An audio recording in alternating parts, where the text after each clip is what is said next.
Drifting, I've been drifting, losing focus. I can't sleep at night no more. Instead I lay in my bed, counting off all these regrets. Sun starts speaking, gotta start my day again. Maybe I'll be somebody else if I wish I know. Maybe I can make the pain disappear. Maybe if I face all my bad days with some armor, I'll be strong enough. Yeah. Little girl, you don't gotta face your dark days alone. There's light on the other side. Yeah. Little girl, you don't gotta face your dark days alone. There's a light on the other side. Set yourself on fire, love, yeah. Set yourself on fire, love. Set fire, love, yeah. Set yourself on fire, love. Set fire, love, yeah. Set yourself on fire, love.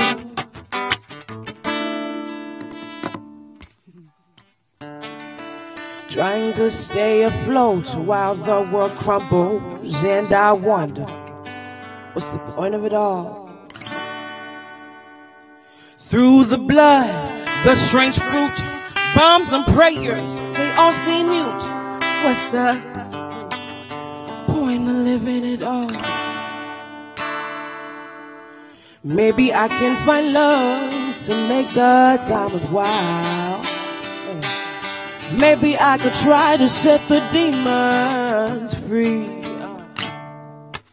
Maybe if I face all my bad days with some armor, I'll be strong enough.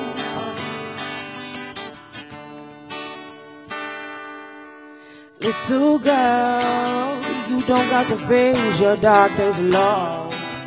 There's light on the other side. I said, little girl, you don't got to face your dark days alone.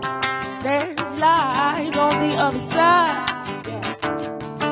Set yourself on fire, love. Set fire, love, yeah. Set yourself on fire, love. Set fire, love, yeah. Set yourself on fire, love. Yeah, I said fire, love. Set yourself on fire, love, yeah. I said climb to the other side, yes, yeah. And set yourself on fire, love, on fire, love. I said climb to the other side, yes. And set yourself on fire, love, yeah. Set fire, love. Said, little girl, you don't got to spend your dark days alone. There's light on the other side. I said, little girl, yeah, you don't got to spend your dark days alone. There's light on the other side. On fire, love, set fire, love. Set yourself on fire, love. Set fire, love. Set yourself on fire, love. Yeah, fire, love, yeah. Set yourself on fire, love. Fire, love. Thank you. Classic. I clapped her. I didn't shadow Bluetooth clap. That's it. Oh, she's amazing. Wow. I can't wait to hear her story. Yes. I think a lot more little girls need to know that the world is theirs and they can just go out there, set themselves on fire and conquer the world. So Yes. I think it's important. By setting yourself on fire, we mean it figuratively. I mean, who would think of that? We have to be sure. Well, there was the fire challenge last year where people were like setting themselves on fire on social media. And I remember the ice bucket challenge. There was a fire challenge as well. Just to quench that fire. So that's not what we mean. We mean be driven, have a lot of passion, and just be unstoppable. Yes.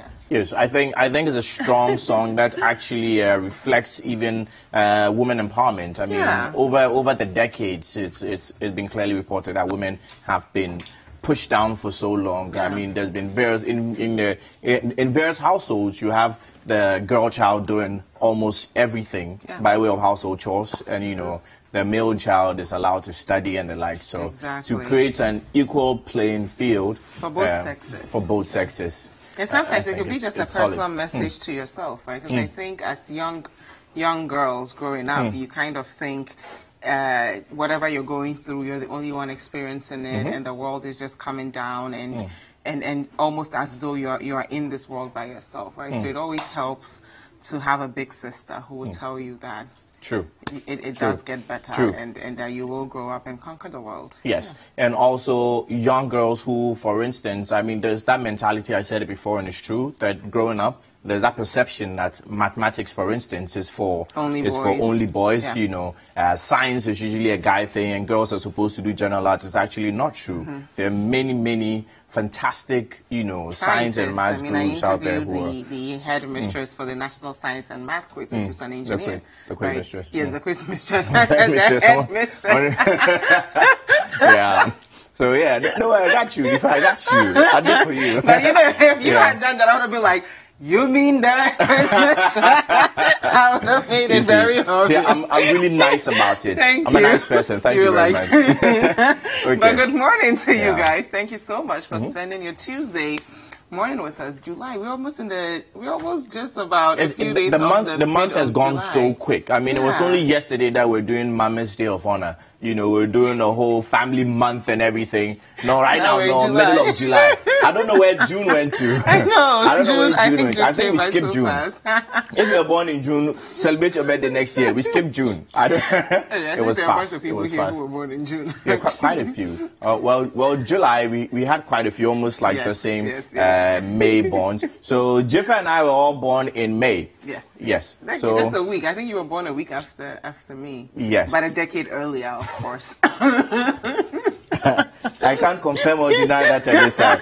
Yesterday, so one of the people who actually communicates with us off air, on our various social media handles. So she messages me, over 40 age. We're talking, and then I tell her my age, so I tell her I'm 32, and she's like, "You look, and you're still handsome." I'm like, what? 32 is young. Jesus Christ. No, how old is she? Tell me she's not 18 or 17. No, she's not 18. She's not 18. She's in her mid-20s, I think. Okay. Yeah, okay, and then she was just... 32 is still young. I think Jay-Z said like 40 is the new 30. So 30 is the new, I don't know, 18 or something. No, when Jay-Z gets to 50, you bring it down to 50 is the new 40 or 30 or something.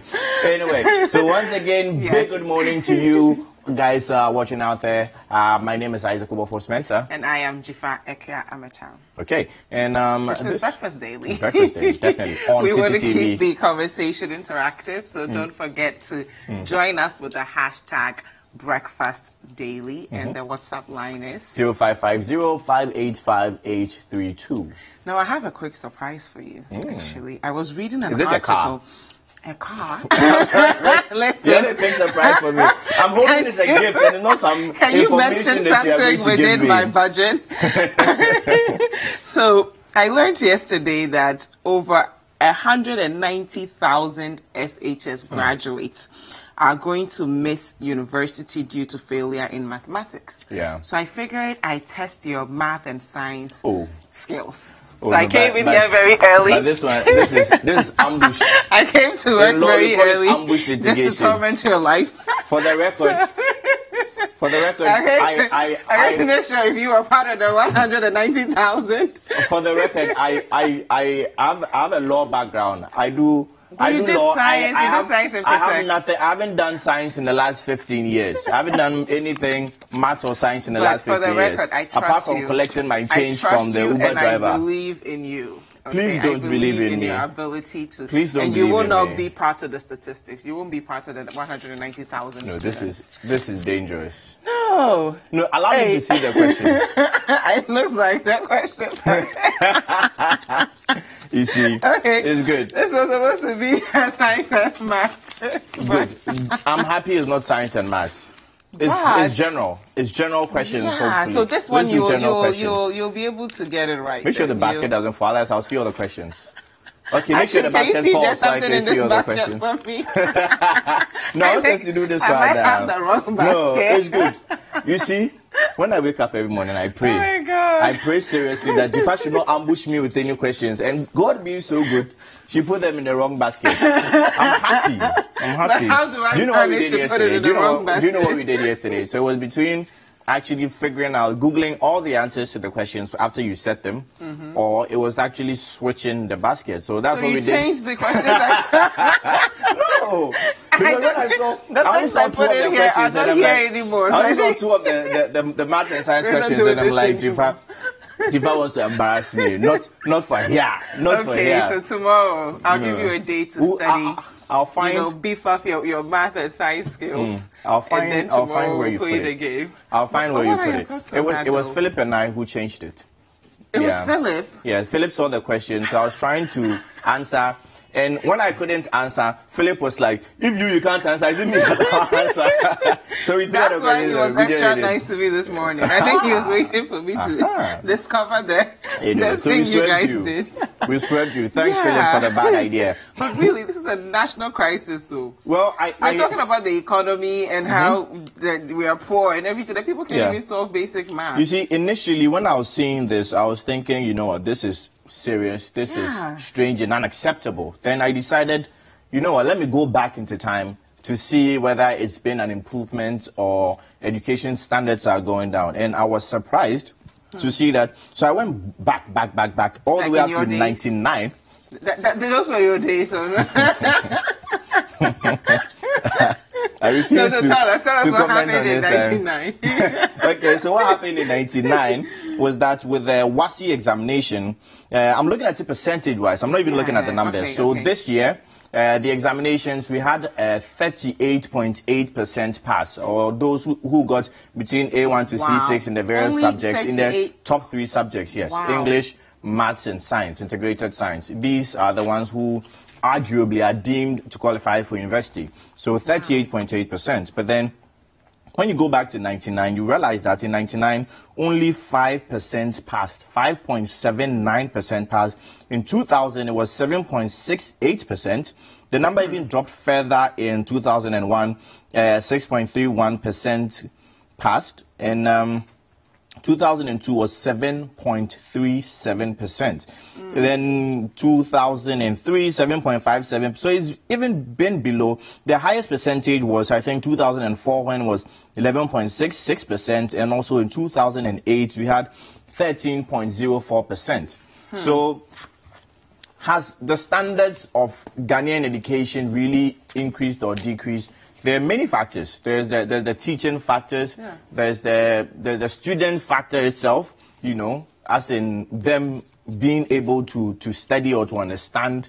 Reading yourself is also a big issue. I will give the students a break here because you take these same students from Ghana and you take them elsewhere and they thrive.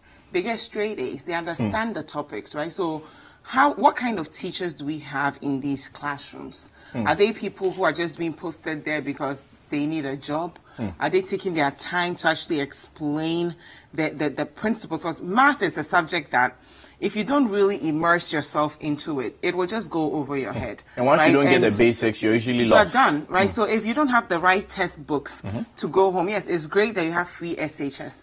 But if you don't have the basic textbooks, all the you know, supplementary materials, you know, videos. Me, when I was in high school, I learn about algebra in school. I have a textbook in school. I have a textbook at home. I can YouTube Khan Academy so that by the time I go to school the next day, I actually understand everything that my teacher is teaching me.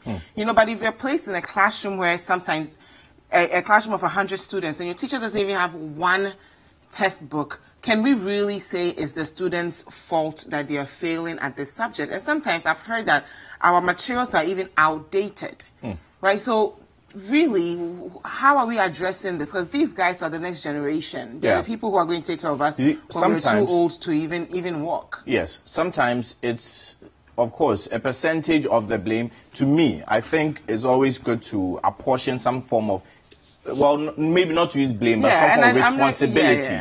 Okay, so maybe the teachers. But then there's also the solid system. Argument that, I mean, that's my point. It's a complete system. So it's not even only about the teaching, because in the same class where you have people failing, where you have people not getting access to X, Y, Z, people having the same outdated books, you have some people in the class who actually excel. But those guys are the outliers, right? So Ranstina went to a school in Accra last week, and she told me, she said, Jifa, you won't believe it. A student was coming to the teacher, and her uniform was ripped up, and she was holding it. And I'm like, how can you even concentrate under these conditions, right? When we talk about free SHS, we don't even talk about uniforms. You know, what kind of food? Yesterday we talked about people cooking in environments you shouldn't be cooking in.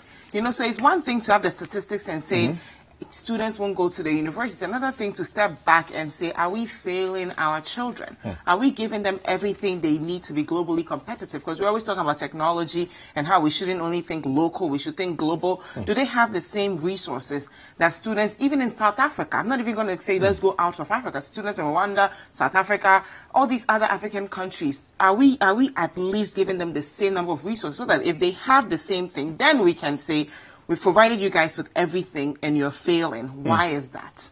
Well, I also feel that, I mean, beyond that, let's provide the students with the necessary resources. Let's equip our teachers. Let's pay them well to be motivated enough. I mean, initially there were many schools, you know, prior to the government enforcing certain strict measures, the Ghana Education Service enforced certain strict measures, there were many schools who would actually charge students motivation fee.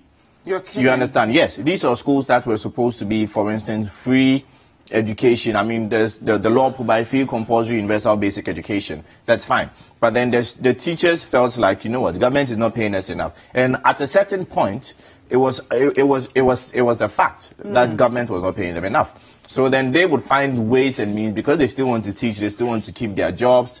They spent their whole, you know, education on themselves, teaching how to teach or learning how to teach. So now they've learned how to teach. This is basically the main thing they know how to do. They are qualified in it, so they want to teach.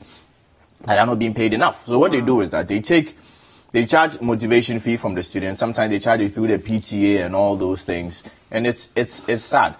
But I would want to encourage students that no matter the situation you find yourselves in, I mean, Auntie Jifa is speaking for you. Auntie Jifa is speaking really, about the system. No, because I'm talking to the kids right now. So you can call me Jifa. No, I like even if you're 2 years old, you can call me Jifa. You're always teasing me that I'm old. So I want to see you as an old person as well. One day when you're getting ready for the shoot, this same thing. Okay, let's continue with the advice. The children are probably like, look at this adult. They are getting distracted. Okay, so let's go back to Auntie Jifa. So Auntie Jifa is speaking for, you know, for an upliftment of the system, an upgrade of the system. Let's get these teachers equipped. Let's get resources in these various schools. All that is true and well. But then don't let that be your excuse. No matter what situation you find yourself in, pull through.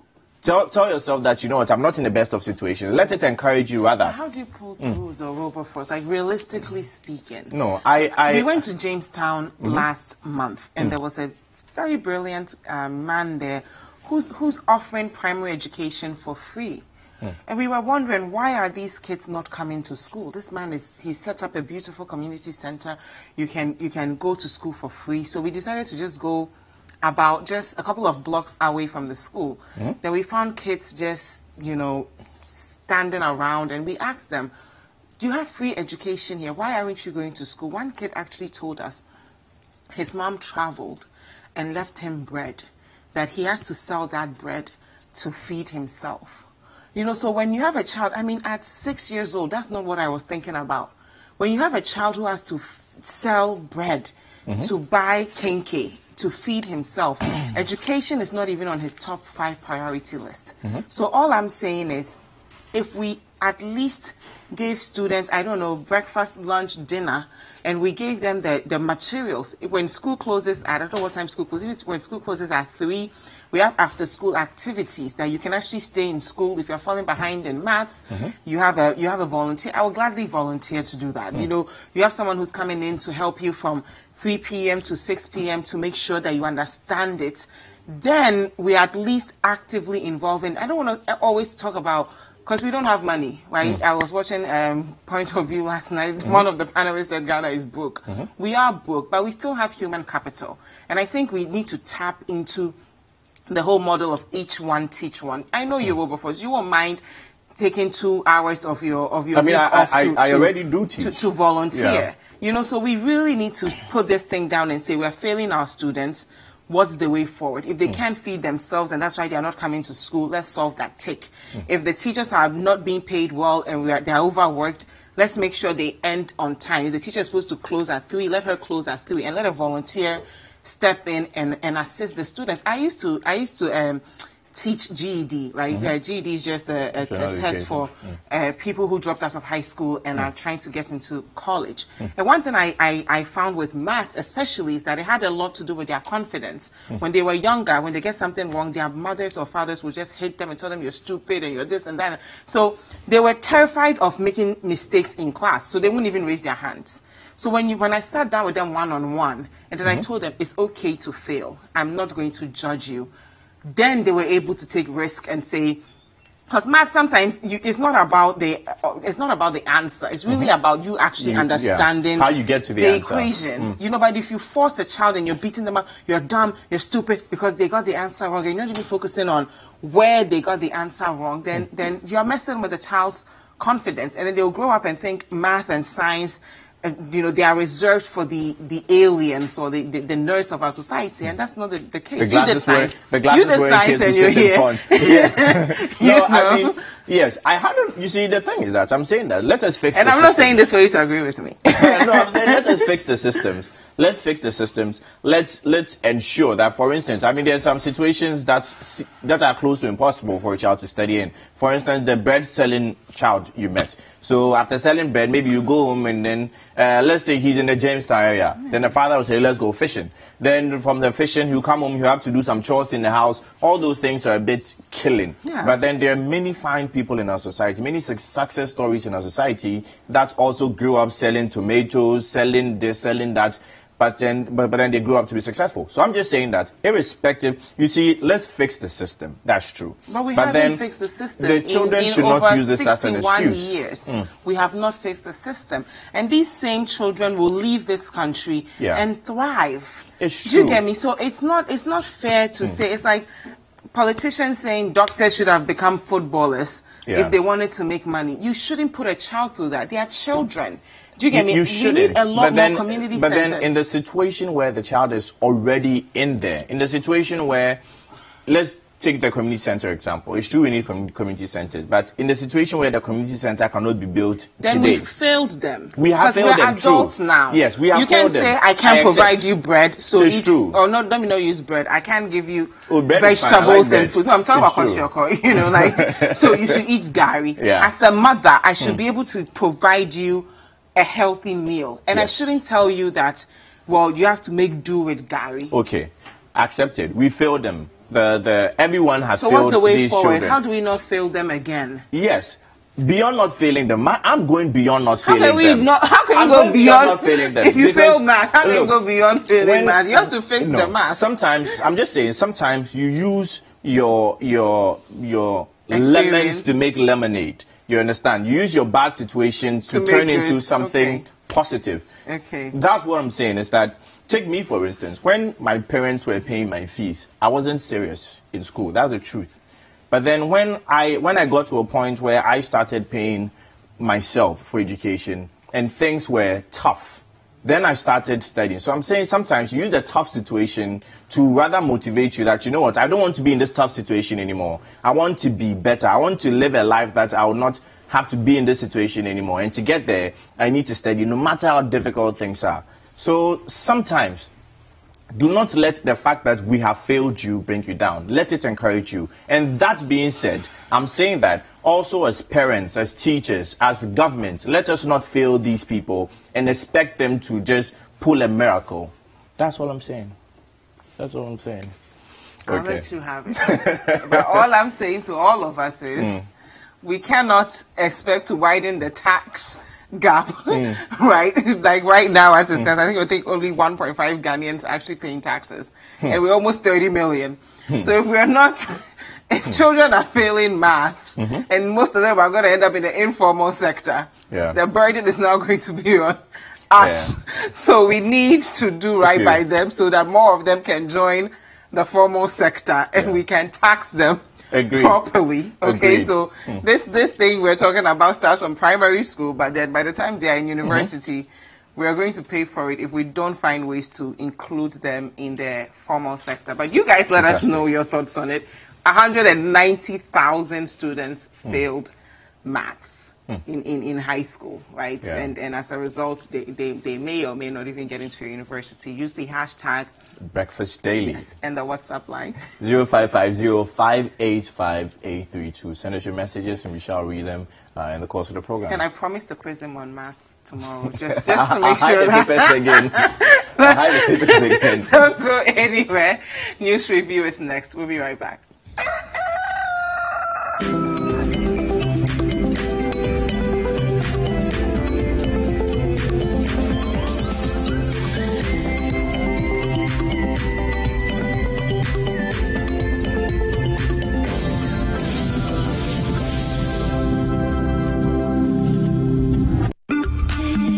Spend 30 minutes every weekday catching up with all the trending social media conversations of the day.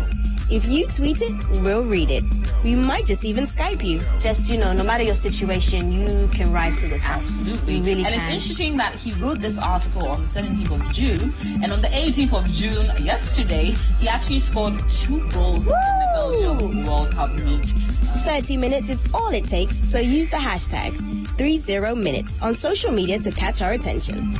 Join the most interactive social media TV show weekdays at 5 p.m. only on City TV.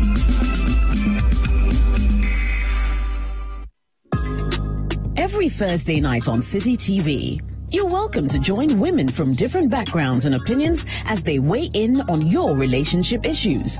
Watch Sister Sister as the ladies get real with issues about love, marriage, betrayal, sex, dating, trust, finances, and more. Sometimes some of the guys are like, oh no, they want to wait before they get married. So that little question was oh, I'm saying, hold on, ladies. What if she does, or they kiss and all of that, and still nothing? That's it. If he really wants you like that, you see, so it's like, Join Jessica and her sisters for City TV's all-women talk show, Sister Sister, every Thursday at 7 p.m. Also, live on 97.3 City FM.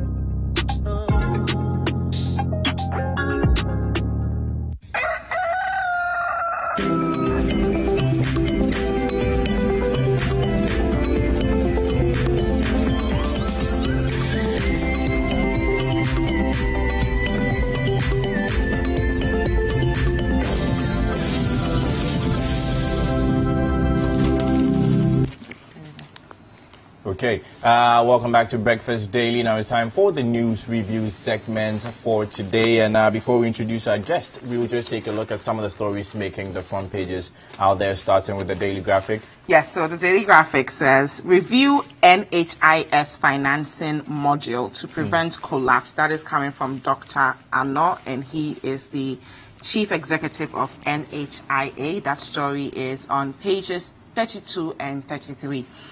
Don't raise taxes. Minority appeals to government. That story is on page 33. President to name new EC chair this week. That story is on page 16. And finally, BOG annuls shares of 4 institutions in ADB. Story on page 20. That's an interesting story. Well, the Ghanaian Times this morning says, adopt double intake of BEC students. Professor Anamwa Mercer has this to say. And also, ex-President Mahama leads 24-member Commonwealth Observer Mission to Zimbabwe. Ghana tops West Africa 2017 Economic Freedom in World Index. And finally, we are against tax increases. Imani. The full story is on page 16 this morning of the Ghanaian Times. On to the Chronicle. The Sekondi Takoradi Metropolitan Assembly sacks 90 workers. Bloated payroll cited, but affected staff accuse MCE of witch hunting. That story is on pages 2 and 3. And there's a quote here. I came to meet a situation where there were 3 persons doing job of a secretary. Assembly spends so much to pay staff, so we decided to do staff rationalization to save money for the ever-demanding developmental request from residents of the metropolis. So I think that's coming from the MCE, who is Anthony K.K. Sam. Oponi's trial liquid fertilizer was not tested. So a witness says the liquid fertilizer was not tested in the Oponi's trial. And stop the killer taxes. That is coming from the minority. And there's a nice picture here of Ato Forsen, who is the minority spokesperson on finance. Okay, Graphic Business this morning has really largely slapped on its front page, tax more or spend less. This is, well, there's a full story on page 6. It says tax more or spend less. Revenue shortfalls give government nightmares. And also government cautioned of boundary disputes with Togo. Once again, there's a boundary issue that we need to address urgently. ECG not being privatized. And finally, government to add 4,500 megawatt nuclear powerful stories on page 12 this morning of the Graphic Business. On to the new crusading guide. Probe missing fuel cache. Occupy Ghana charges. And that story is on pages 3, 4, and 7. Minority flays government over VAT increment proposals. And finally, policemen on rampage at Kwabenya supervise unlawful demolition exercise. Okay, now straight to the Business and Financial Times. 2 million SHS student entrepreneurs to be supported by government. Nice. And also tax cuts haunt Oforiata. Mid-year budget set for Thursday. We shall be discussing that story shortly. And PPA says it saved the country 553 million Ghana cedis in 3 months. Depositors running away from local banks.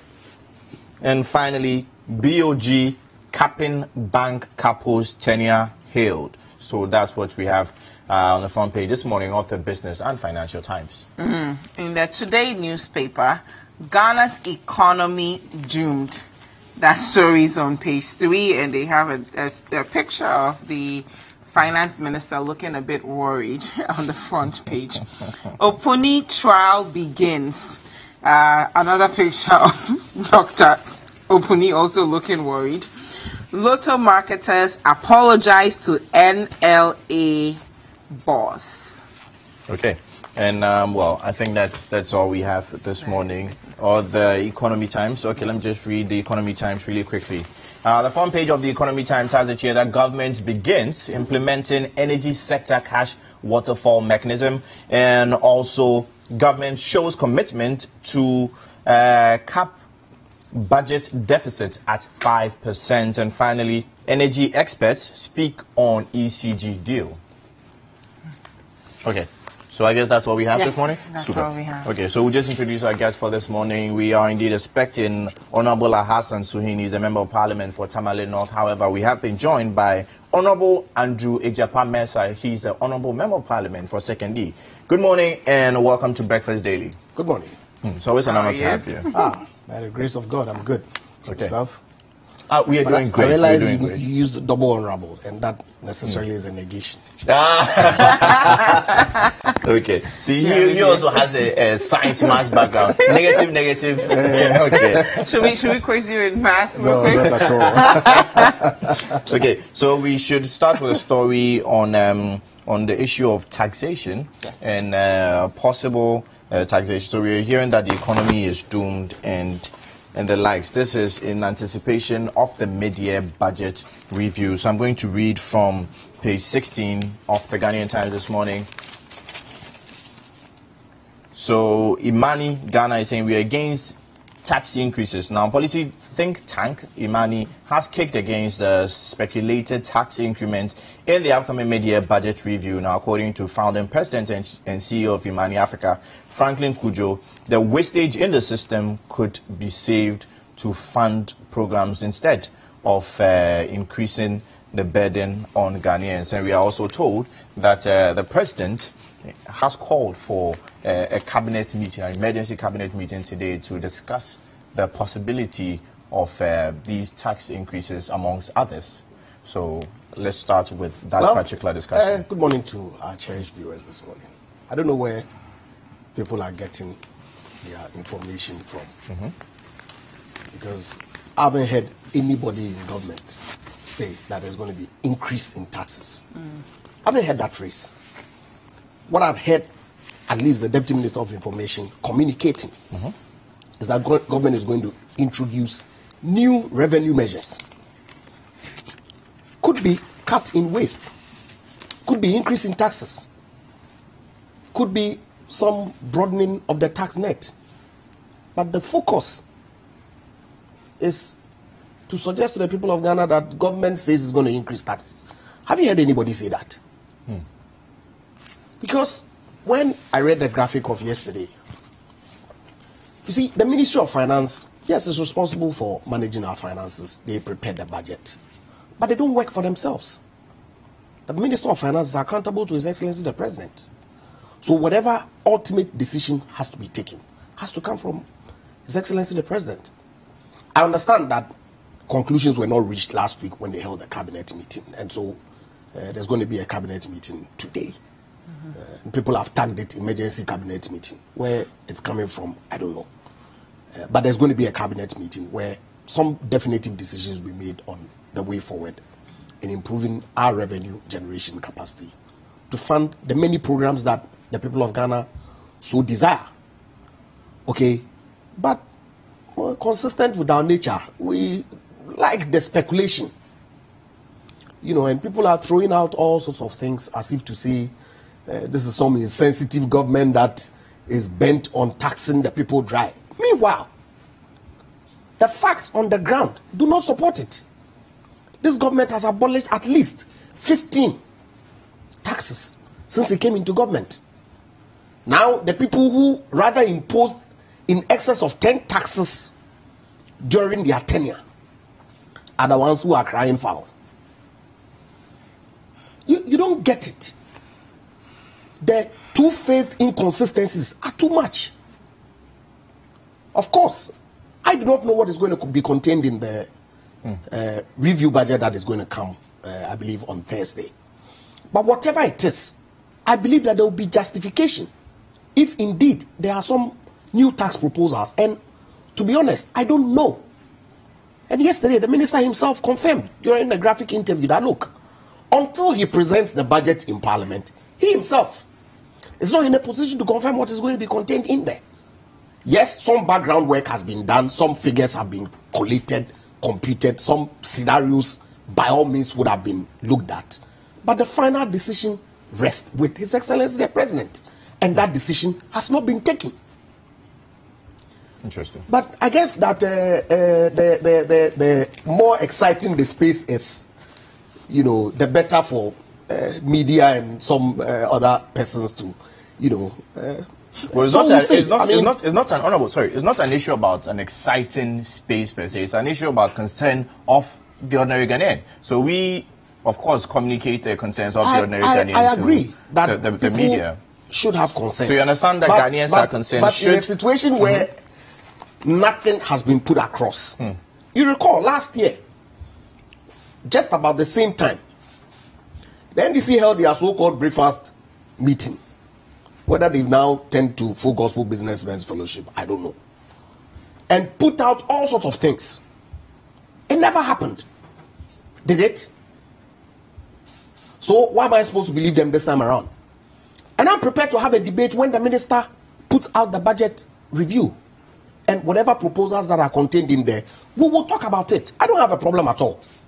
Because I believe that this government has a lot ahead of itself to do within the mandate that the people of Ghana have given to the government. Of course, you need money to fund government programs.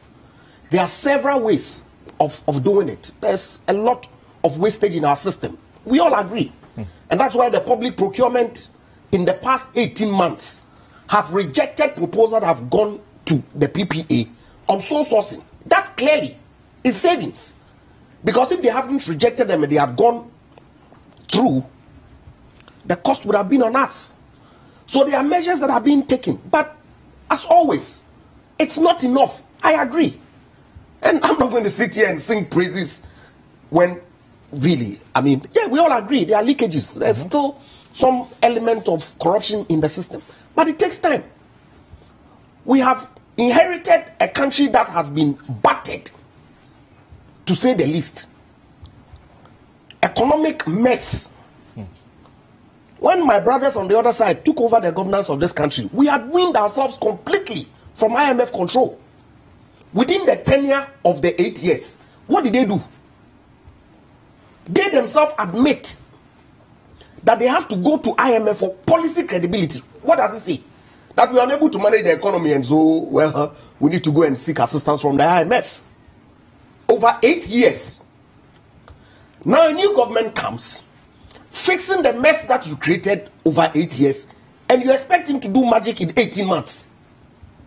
How is that possible? When we are still under the IMF program that you took us into. But Honorable, all things being equal, when this new government came, they told us that we would develop on production, not taxation. So at this stage, we shouldn't even be discussing taxes. You see, we should be discussing things that are being produced in the country to generate revenue. As far as I'm concerned, I agree with you entirely. And that's the plan. Okay, of course, there's been hiccups in the rollout of the one district, one factory that is clearly intended on creating the kinds of jobs and increasing or enhancing production that we all need. Of course, there's been problems. Ministers have consistently outlined the challenges that we faced. It all boils down to funding. Okay, government had some plans with some China facility that was going to come in to support the AGI and all that. That hasn't been smooth. But we're working on it. Okay, and that would happen. But in the interim, what do we do? And like I said, as far as I'm concerned, government hasn't put out any new taxes before me to speculate. For me, it's... But we are all aware that a very respectable member exerting energy negatively in the wrong sphere. But you did read Gabby's post that alluded to how great our lives will be if we just paid a little bit of tax. You see? That's what sparked this whole conversation. As far as I'm concerned, Mr. Gabi Ochidaku is not a finance minister. He's not even in government. He's a citizen. And he has views which he can air. So if people pick up Gabi's views to be policy, I have a problem. Okay. Now, in any event, like I said, and to be direct, to respond to the... Yes, we said we're going to move the economy from taxation to production. And as I've indicated, that's going to happen. But what are the deliverables on that? Because at least 2 years in, we should at least see that, okay, 10 factories, maybe in 10 months, this is what we will see. The extent of legacy issues that we have. The deep hole that this country is in. So how do we get out of the hole? Because we all know about the hole.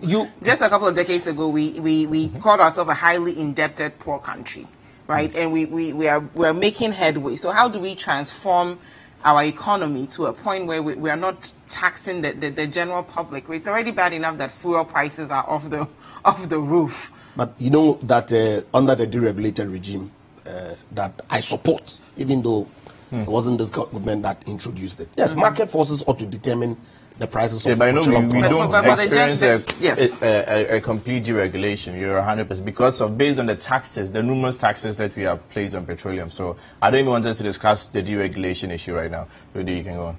No, but of course, I mean the taxes, yes, and there's been some relief in that regard as well since this government came into power. But there's only as much that you can do at every point in time. Bear in mind that you expect the government to be responsible in managing the economy as well.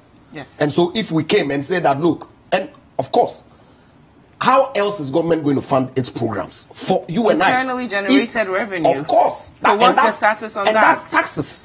No, that's not just taxes. You can cut costs. You can cut costs. You can also produce. I agree, but it's not only taxes, right? Hold on. Let's deal with it. Okay, let's look at it one by one. Production, government is not going to go into business. It can only create an environment for private sector businesses to thrive. Yes. And then pay taxes. Yes, but as it stands right now, government revenue, unless of course you want us to go into direct production activities. No, but our only source of revenue is taxes or net. What we are saying is, as it stands right now, cost of producing in this country is high. When you import something into this country, it's cheaper than producing here. So the government can create an enabling environment to ensure that when entrepreneurs and manufacturers produce things locally, the prices are actually cheaper than the things we're imported.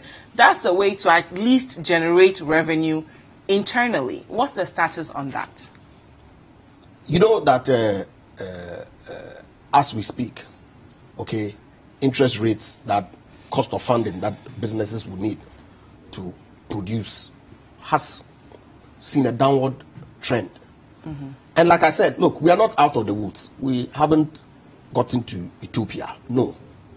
But the economic indicators that clearly would encourage anybody who is interested in going into business is looking positive as opposed to what this government inherited. And I'm saying that it's a process, okay? It's not an event. It can't happen in a day. But I'm encouraged with the kinds of things that this government is doing, the Ministry of Finance and their team are doing. In a little bit, we're going to see some greater traction in that regard. And I'm only hopeful. And that the one district, one factory, that many proposals, viable proposals, have been evaluated and approved. And funding sources have become an issue, can be quickly resolved so that that aspect, because if you're able to achieve that, you essentially killing. I don't want to say too. Okay, sorry, but beyond that, I think you made a statement that government does not go into business as you're saying, which I humbly disagree. You're saying that raising of revenue, you create the enabling environment for businesses to thrive, and then you tax those businesses. Indirectly, you're saying that all government is going to do apart beyond that is to, once a business starts, then we are going to tax them. So taxation will still be the main source of income for government. But that's always been the main source of income for every government. The only source of income for government, which per your manifesto, you said, no, it's not going to be taxation. We are going to move from taxation to production. That's one thing. And also, government is indeed generating money. How do you interpret that? No, government is indeed generating money itself, even through services. You are 100% aware of that. So government can indeed, there's nothing bars government from moving into business or to find ways of generating money, even through services. Even take DVLA, for instance. When people go to renew, government generates funds. Licenses and fees. Yes. Government does generate money from same. So government can find other ways of generating money. Government can reduce the expenditure. And come Thursday, during the mid-year budget review, no taxation can be imposed without Parliament giving a thumbs up to it. Absolutely. It has to go through Parliament. Absolutely. So then what would be your position if on Thursday the Finance Minister says that, you know what, we are increasing VAT from 17.5 to, let's say, 20. What would be your position? Even though ordinarily I won't go into the realm of speculation, because I don't know, and conjecturing really doesn't add any value to the conversation. But if there's a proposal to increase VAT, for instance, there has to be basis. And if the basis makes sense, of course, I will support it. If it doesn't make sense, of course, we'll express our view on it.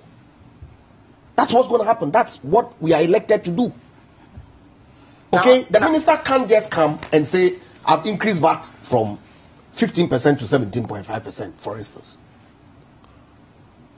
without giving any basis for why that is the case. But, Honorable, what about the possibility of just placing tariffs on imports so that local production can actually grow? What about that? Well, those are all issues that can be considered. But it reminds me of the Nigerian situation where they impose tariffs on importation of brand new vehicles when they don't have vehicle assembly plants in Nigeria. So now it's so difficult importing brand new cars into Nigeria. Currently, we do have things. We can put tariffs on rice, for example. I agree, but do we have the capacity? We do. We have a series of local rice producers. Avnash for one. What is the volume of rice that we produce locally? We can start from somewhere, yes, right? So it can be about introduction. This country. What is it about? Using our own local resources, the raw materials in our areas, add value to them, and then so essentially, the whole intent behind that, and that, to my mind or to my knowledge, is only one aspect of a 10-point plan industrialization policy. How many functioning factories do we have right now? Oh, I don't have the statistics available to indicate. But clearly, over the years, our industries have seen significant decline. Of course, I mean, growing up in Ghana, Takrady, Tema, and all those places, even here in Accra, there were several industrial setups that clearly have folded. So you would agree that the conversation should be on how to increase production instead of taxing the general citizen. You see, that's where I have the challenge. Taxing the general public means introducing some indirect taxes like VAT. Yes. Okay. But that we cannot afford to right now. In a country where minimum wage is just 9 cedis, we really can't afford any more taxes. Well, let the minister present his review on Thursday, and then we can have a much more detailed conversation about whatever proposals that are in there. But all the things that I have been hearing from persons who speak for government hasn't mentioned any introduction of new taxes. Okay. What I've heard them to be saying is that they're going to introduce new revenue measures. And if that translates to taxes for some people, I guess that you can't have too much of an argument with them until the facts are actually put out on Thursday for all of us to evaluate. Okay. Anyway, we have other issues you want to deal with the minority. So there's a story here in the New Crusading Guide that says, minority flays government over VAT increment proposal. The minority has described the Akufo-Addo-led administration as an insensitive government over suggestions that VAT and NHIS may increase from 17.5% to 21.5%. Same issue. I don't know where they're getting their information from, but it's unfortunate. Some of the kinds of things that my brothers on the other side want to say. This is a government that taxed even condoms. But we're not talking about what they did, right? We are bringing change. This is the government that promised us change, not a 2.0 version of what we've done. If we're going to talk about taxes, if we're going to talk about value-added taxes, all the 15 taxes that have been abolished does not constitute change. Well, there could be more. They never, during their 8-year tenure, reduced even one tax. Never abolished one. They introduced at least 10. But they are not in power. That's exactly why they are not in power. Demonstrated to the people of Ghana that we promised to review some of our taxes, abolish those ones that are nuisance taxes. And that has been delivered. Fact. Now they are speculating on what is likely to come in the budget. Based on what?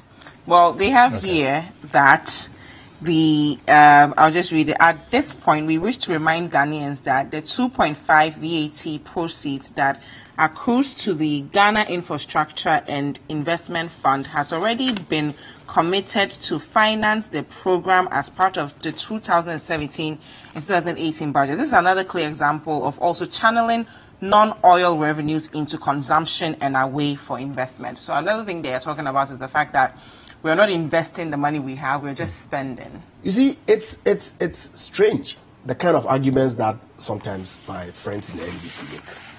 What's strange about it? Strange. Now, if this allegation that they are putting across has any merit, why are they not using the parliamentary channels by posing questions for the minister to come and answer? What did they provide any proof to support the allegation? You should see them by now. Ghanaians should see their nature. Throw things out there, provide no proof to substantiate it, and invite you and I to debate it. How does that work? Well, there is proof that we've been spending and we haven't been investing in capital. All the figures that Mr. Atuforsen put in his statement. Yesterday, I saw on social media a direct quote that is in itself inherently inconsistent. And somebody was challenging him. Nana Nyante the second on social media yesterday, Facebook, direct quote. The figures itself don't add up. I've not been able to find time to get their original text of what it is that they held or delivered at their breakfast meeting yesterday. But you know, look, I'm not saying or suggesting that there are no issues to talk about. Of course, there will be issues to talk about. But if you look at the nature of the issues that they've raised, they started with the bond. What came of it? And when you see them in private, oh, you people did it to us. So it's business as usual, isn't it? Okay. Thank you very much, Honorable. But at this point, let's just say the minority, they're appealing to government not to raise taxes, and also civil society. I realized during the headline that in one breath they say appeal, in another breath they say demand, in another breath they say they're not going to agree to all sorts of... So bottom line, so let's just say that they're appealing to government not to raise taxes. So the next story we'll discuss is the fact that Dr. Ano is apparently going round, in my opinion, he's going around complaining about how he has just a few funds to disposal, and actually there's been claims also by his PAG that come 2019, and also Dr. Ano apparently reiterated this yesterday on Point Blank Eyewitness News, that, you know what, by 2019, NHIS could collapse. So if these funds are not made available, so he's talking about raising the NHIS levy or NHI levy from NHIL from 2.5% to 3.5%. So we shall be looking at that when we come back from the break. So we'll take a quick break.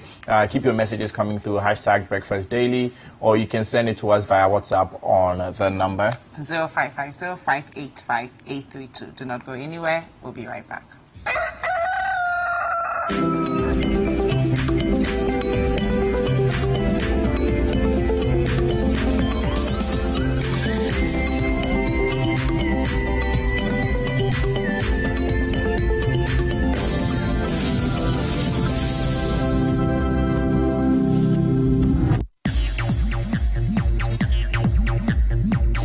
Live music, interviews, poetry, and more with your favorite personalities.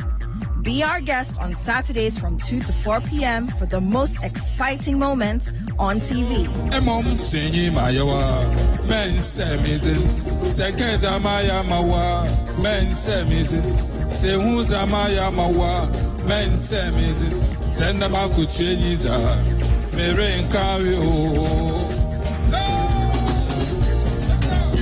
Join Kojo Akoto Boateng for real entertainment right in your living room.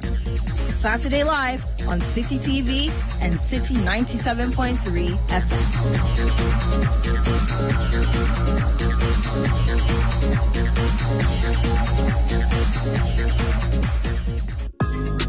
Every Thursday night on City TV, you're welcome to join women from different backgrounds and opinions as they weigh in on your relationship issues. Watch Sister Sister as the ladies get real with issues about love, marriage, betrayal, sex, dating, trust, finances, and more. Sometimes some of the guys are like, oh no, they want to wait before they get married. So they're little response. Oh, I'm saying, hold on, ladies. What if she does all the kiss and all of that and still nothing? That's it. If he really wants you like that, so it's like Join Jessica and her sisters for City TV's all-women talk show, Sister Sister, every Thursday at 7 p.m. Also, live on 97.3 City FM.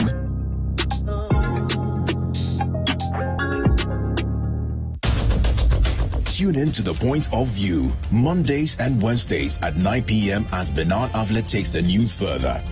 He will bring the right guests, ask them the relevant questions, and get you the real insights you need on the big stories for the day. What one action have you taken? What one statement have you issued?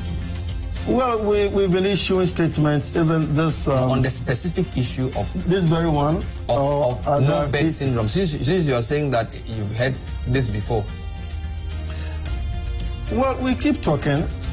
The Point of View with Bernard Avlet, Monday and Wednesday nights, only on City TV.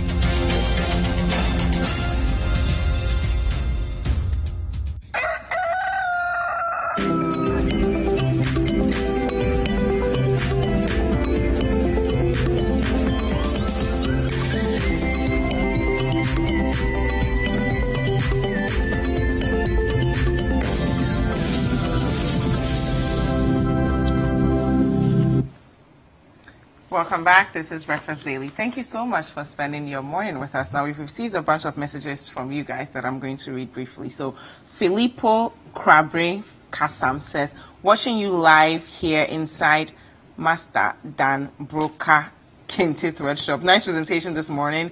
Please extend my greetings to my manager, Mr. Amponsa. So, Mr. Amponsa, we greet you.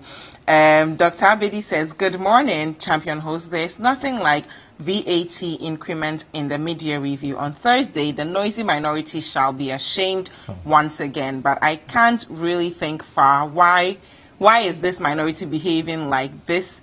This is the first time taxes are being increased in the history of Ghana. They should give us a break. Hi to Reverend Samuel. Now, there's another message here from Pa Joe. He says, good day, boss. I think the minority should give us a break. Ghanaians all know we can't eat our cake and have it. So let's support this free SHS with our shoulders and accept any increment of VAT in good faith and develop our country beyond aid. I don't know about that. I think maybe Honorable Mercer had people sending. I know. to support the agenda. We want to hear from the guys who actually agree with the minority. I think there's one person here that says, under Rawlings, VAT was increased by 12.5%. These so-called economic wizard fought it with Kumi Prekon and all kinds of demonstrations. People even lost their lives. Under President Kufuor, NHIS levy plus CST shot it from 12.5% to 17.5%. Exit Kufuor, enter Atamils Mahama, and not a dime is added. Yet they said taxation is a lazy man's approach to raising revenue. Now the man who was at the forefront of the Kumi Prekon demonstrations comes in and increases by 3.5 to 21%.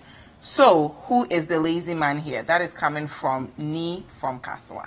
You can't have an increase from 3.5 to 21%. Yeah, that's a bit of exaggeration I think maybe it was a typo. We get the point he's making with the Kumi Prekon demonstration, which a lot of people have alluded to.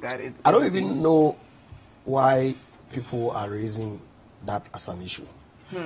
Ghanaians exercise their right to demonstrate a government orders military police personnel to kill them. And you're saying that the person who organized the demonstration is the one to be blamed? What the message is saying is not about issue of rights. It was the purpose for the demonstration. The purpose was because of taxes. The purpose, yes. And now there are some indications that there would be there's a possible increment in taxes coming Thursday. There's some speculation, and people can speculate all they want. But to even raise Kumi Preko should be ashamed of themselves. People were killed. Not, they didn't lose their lives. They were ordered to be shot and killed. No, I don't want us to focus. But that's on, what the focus I don't want should us be to on. focus on the people who were killed. A person has sent in a message so onto the the program. person sent the message indicating that His Excellency the President was part of the leaders of the demonstration at the time. And people lost their lives. The demonstration against taxes. Is a legal, rightful exercise of our rights as Ghanaians. I think humbly. So the focus should be on the people who killed them. No, but I think you are deliberately trying to move the conversation from the purpose of the demonstration to the two people who were killed. Want to be mischievous, okay? The facts ought to be put out to them as they are. Okay. Honorable. Now let's look at this story. Review NHIS financing module to prevent collapse. This is what Dr.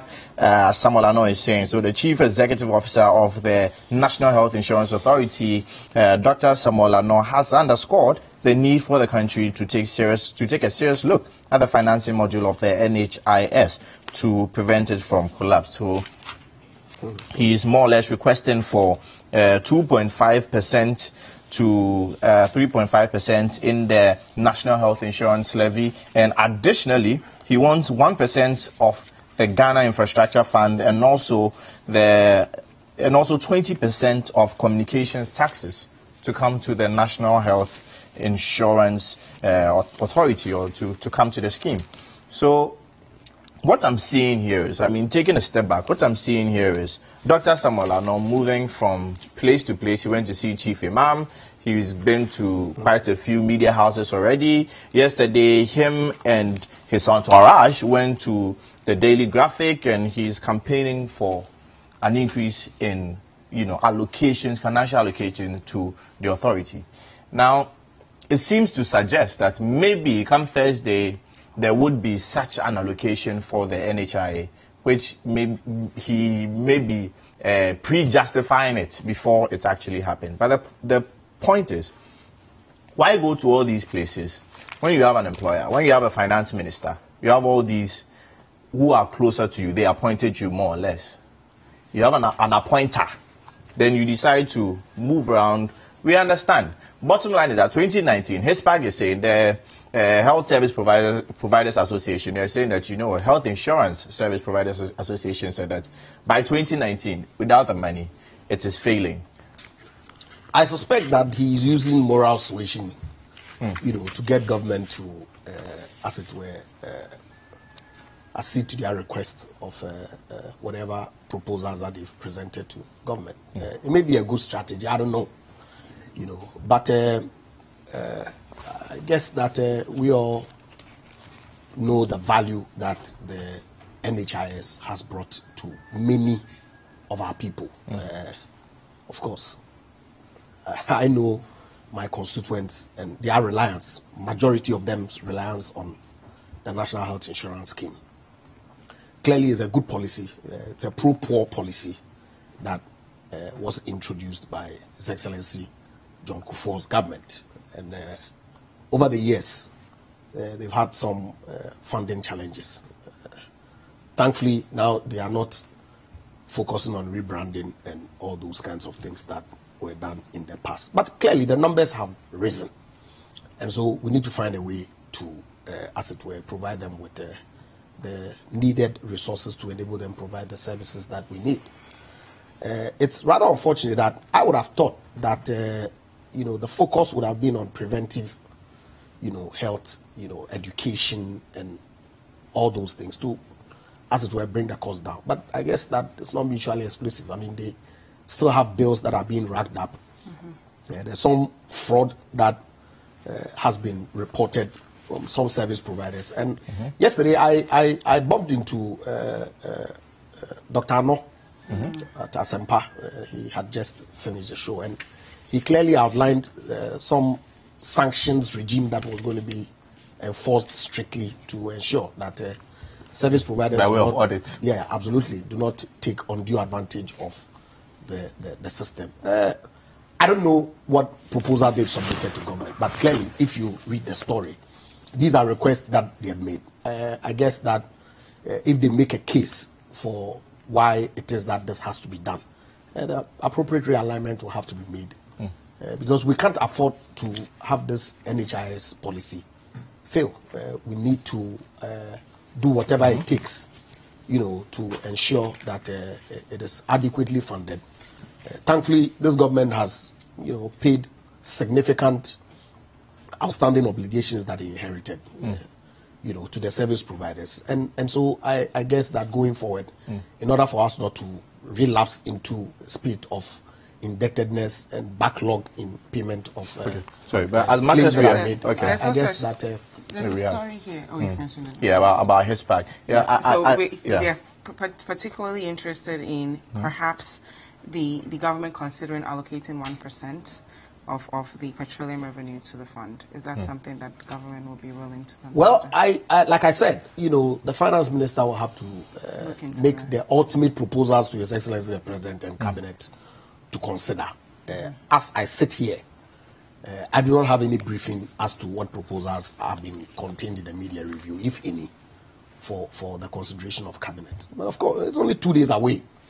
And so I would rather that we wait and see what it is that comes on Thursday, so that we can interrogate it further. But I guess that there's a common consensus amongst all of us that NHIS cannot be allowed to fail. Okay. And so whatever it takes to ensure its long-term sustainability ought to be the focus of government. And I know that this government is committed to seeing to the success of the NHIS. And so whatever support that they require within the conference sometimes of our constraint of our budgetary allocation will be made to... sometimes we do politics, we want to win an election, we want to win votes. So some things that maybe we are not ready for, we just jump straight into it. Maybe we are not ready for. So for instance, in the long-term thought of the NHI or the NHIS, the scheme itself. So in 2008, Kufuor introduced, or 2007, Kufuor introduces the scheme. His Excellency, President Kufuor introduces the scheme. Former President Kufuor introduces the scheme, and then about 7 million people register on the scheme. Now, moving down the line, in 2009, we had about 11.5 million people registering. So while doing this, we are not even thinking of how we are going to the long-term financing of this. It wasn't included in the policy of the scheme. So more people are registered onto the NHIL or the NHIS, and then more money is not coming in because arguably we wanted to win an election. Now, moving down the line, free SHS is something that maybe we are not ready for. Huge chunks of money is being channeled into the free SHS scheme. We have the likes of Dr. Steve Mantial complaining that about 63% of oil revenue is being channeled into the fund, which he found very unfortunate, considering the fact that these are not... But the Ministry of Finance has debunked that allegation. Well, the 63% being channeled... That is not true. Okay? The Ministry of Finance has come out categorically that is not the position. Okay? But...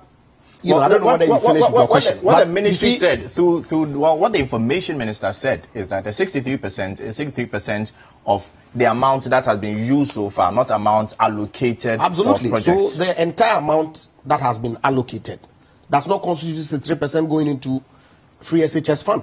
That's the point. But the point is that a lot of money is being spent in free SHS. Of course, a lot of money ought to be spent in providing education for Ghanaians.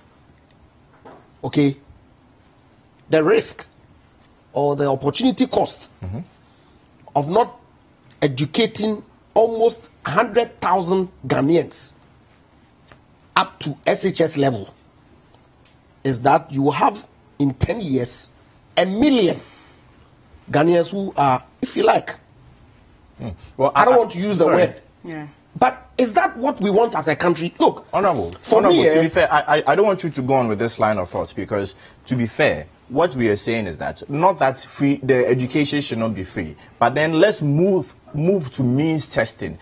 Honorable, you and I are aware. When my child goes to secondary school, I know I can afford all the suggestions that are being put out there are useful, because every policy will be subject to review at a certain point.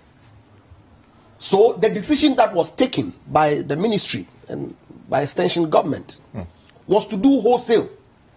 Every Ghanaian child who goes to SHS would be subsidized by or be given a government scholarship up to the tune of tuition, feeding, books, and all that. Even though some campaign are not asking for help. Well, some people campaigned against it, I agree. But that's the responsibility of government to ultimately take the decision and live with the consequences. Okay? But every policy will be reviewed at a certain point. So now that we've run it for a year, we've seen the cost implications, we are going into year 2. It is entirely possible that the suggestions that people are making, if even they have not been considered by government already, because this conversation came up as to whether there should be means testing right from the beginning, or that we should do a wholesale right from the beginning. And so the pros and cons of both approaches were, I suspect, evaluated at the time, and the decision was taken that, look, let's do this, possibly subject to review going forward. And I say so not with any background knowledge, but I think that as a listening government, and because this is a policy that is beneficial to the people of Ghana, or at least a greater majority of the people of Ghana. Yes, some people can afford to pay their kids' school fees. They send their children to the Mercers and co of this world, and can afford to pay SHS. Yes, but government took a certain decision at a certain time that potentially could be subject to review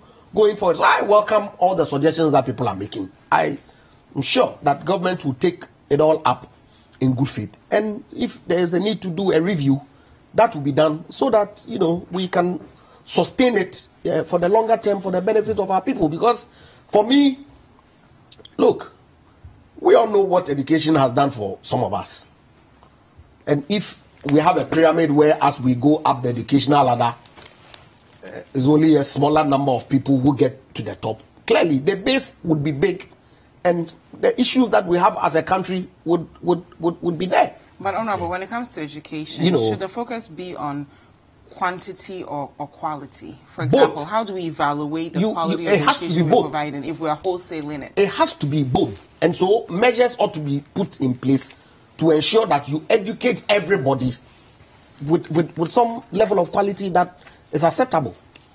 I don't think that we can focus on quality and leave everybody and say that, well, we can only provide quality for 100 people, so everybody else should...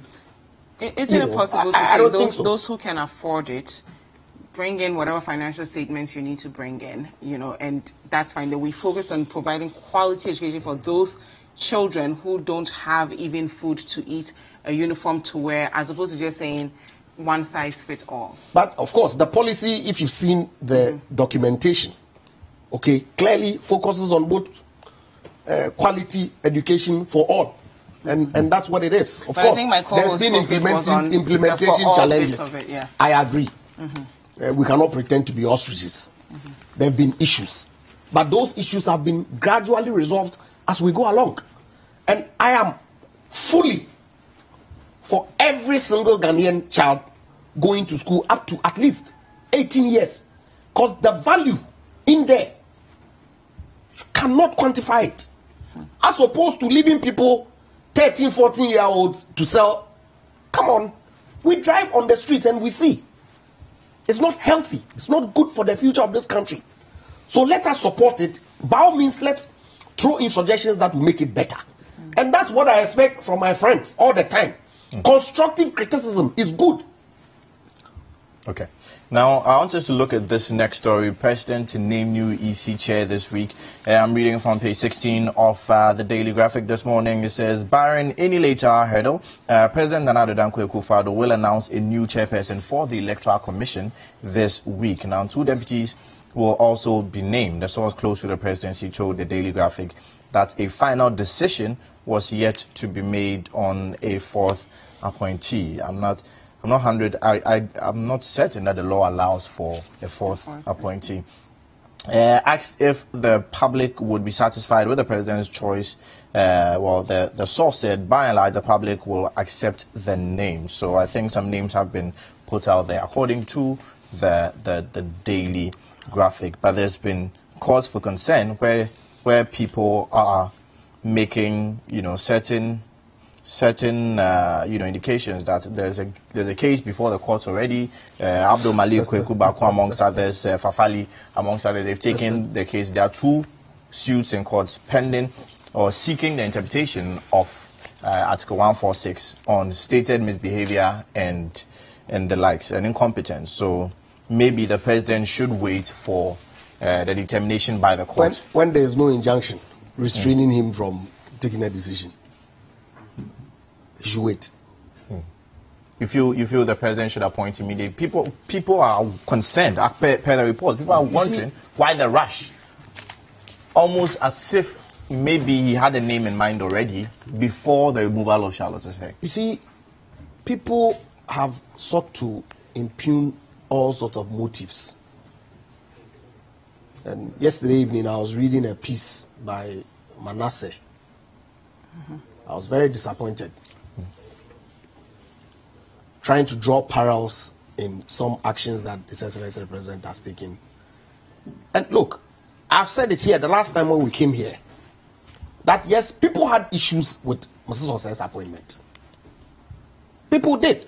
I did.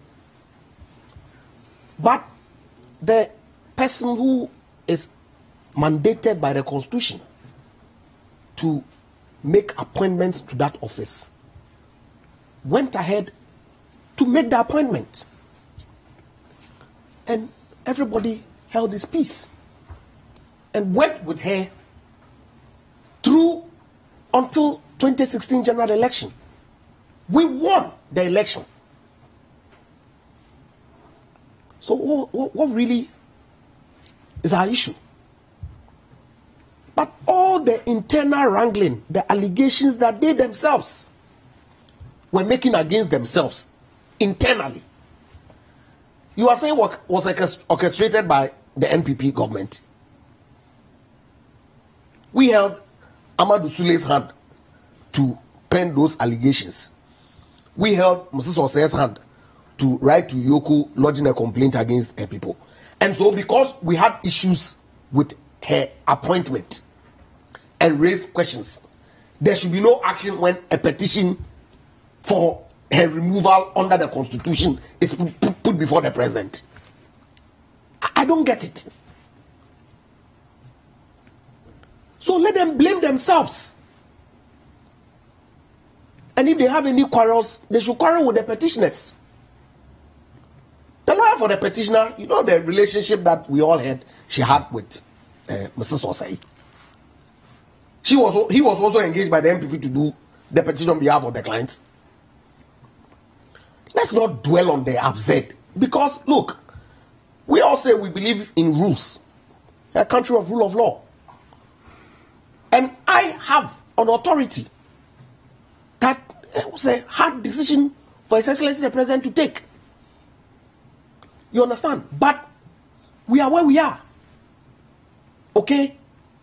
She has infringed the laws of this country that directly go to affect her tenure as EC chair. Due process was followed. She had representation of counsel. The issue was investigated and a recommendation was made. His Excellency is bound to implement the recommendation. See the letter of the Constitution, black and white. The President goes ahead to carry out his constitutional duty. And we say what?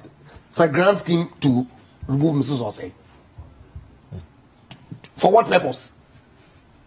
Well, the issue right now is with the appointment of a new commissioner, without any overt broad consultation on same. It appears, yes. What do you mean by broad consultation? Because there were claims the president should bound to, because per the appointing article, per the constitution, is supposed to, on the advice of the Council of State. Absolutely. That's true. But then there were calls from civil society that there should be broad consultations in the appointment what is broad consultation of the Electoral Commission. What constitutes broad consultation? For instance, opening up the gate, so that if you feel you can actually hold this position, maybe apply for it. Apply for it. And then based on that, the Council of State would select and advise the president on saying. The constitutional review yesterday, Honorable Babin, made in contributing to a statement on the floor of Parliament, suggested the need for us to take a second look at the constitutional review process. And if this would find itself in there, fine. But as it is, same people will raise issues of constitutionality when that supposed proposition is even considered. That the Constitution says consult with the Council of State and they make an appointment. Why are you opening it up for applications for people to apply?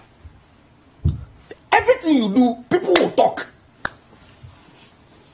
If you comply with the law, they have an issue. If you try to do something differently, So I think that whatever the consequences are, the law is the law. The rules are clear. That this is the mode for appointment of an electoral commissioner. I would expect that whoever His Excellency the President nominates, would receive broad endorsement from both political divide, so that we can make progress on that score.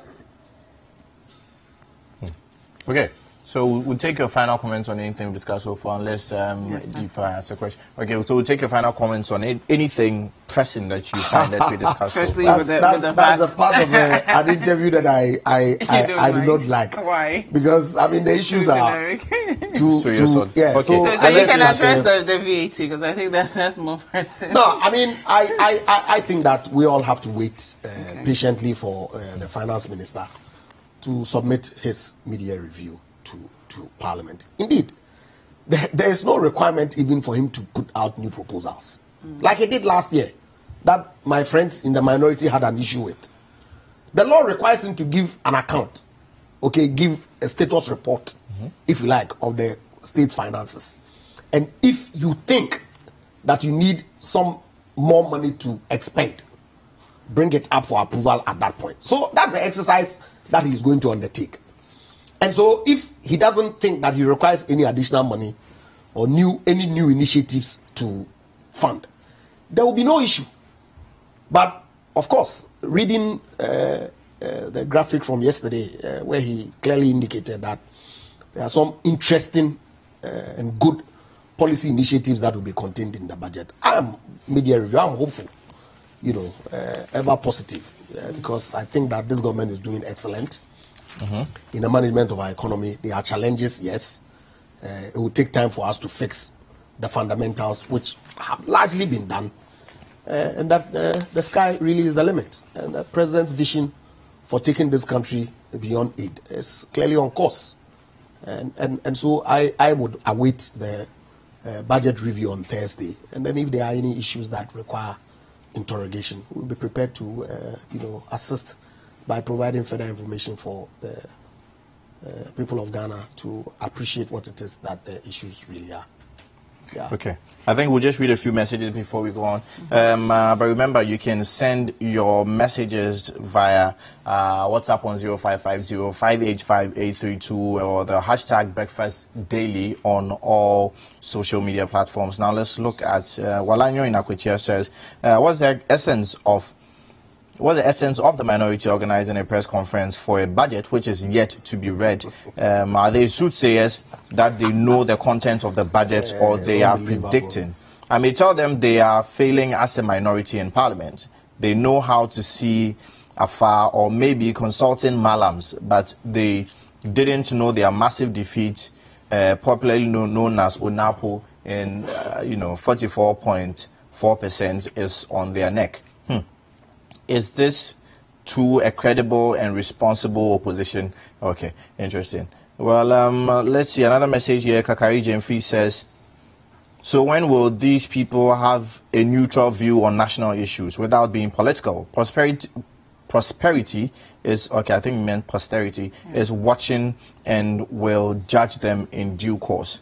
So anyway, so more of your messages, but we shall read them shortly. Hashtag Breakfast Daily, WhatsApp line 0550-585-832. And we were indeed expecting Al Hassan Suhini, but unfortunately he was unable to make it. Thank you very much, Honorable Mercer, for joining us. It's always a pleasure to be here.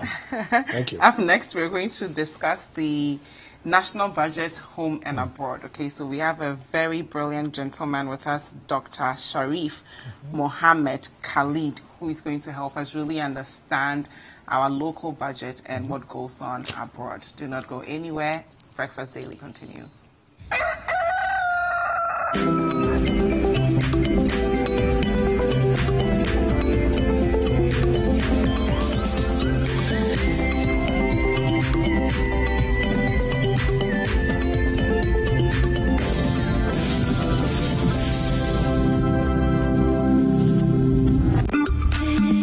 Spend 30 minutes every weekday catching up with all the trending social media conversations of the day. If you tweet it, we'll read it. We might just even Skype you. Just, no matter your situation, you can rise to the top. Absolutely. You really and can. It's interesting that he wrote this article on the 17th of June, and on the 18th of June, yesterday, he actually scored 2 goals in the Belgium World Cup meet.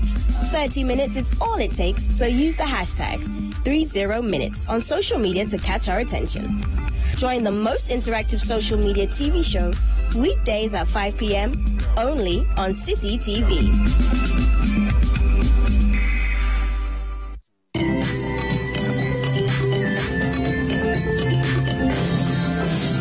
Good morning, Ghana. Good morning, world. You're in tune to the Breakfast Daily on City TV. Stoneboy says so. Keep it locked. Don't log off. Beep.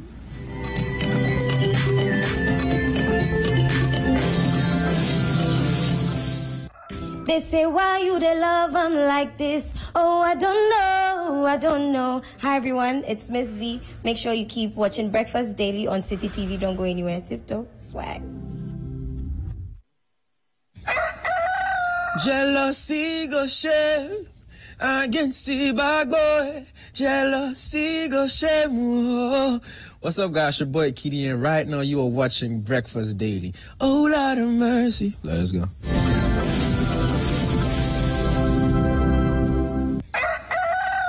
Hey family, my name is Joe Metal and you're watching Breakfast Daily on City TV. Keep watching, don't go nowhere.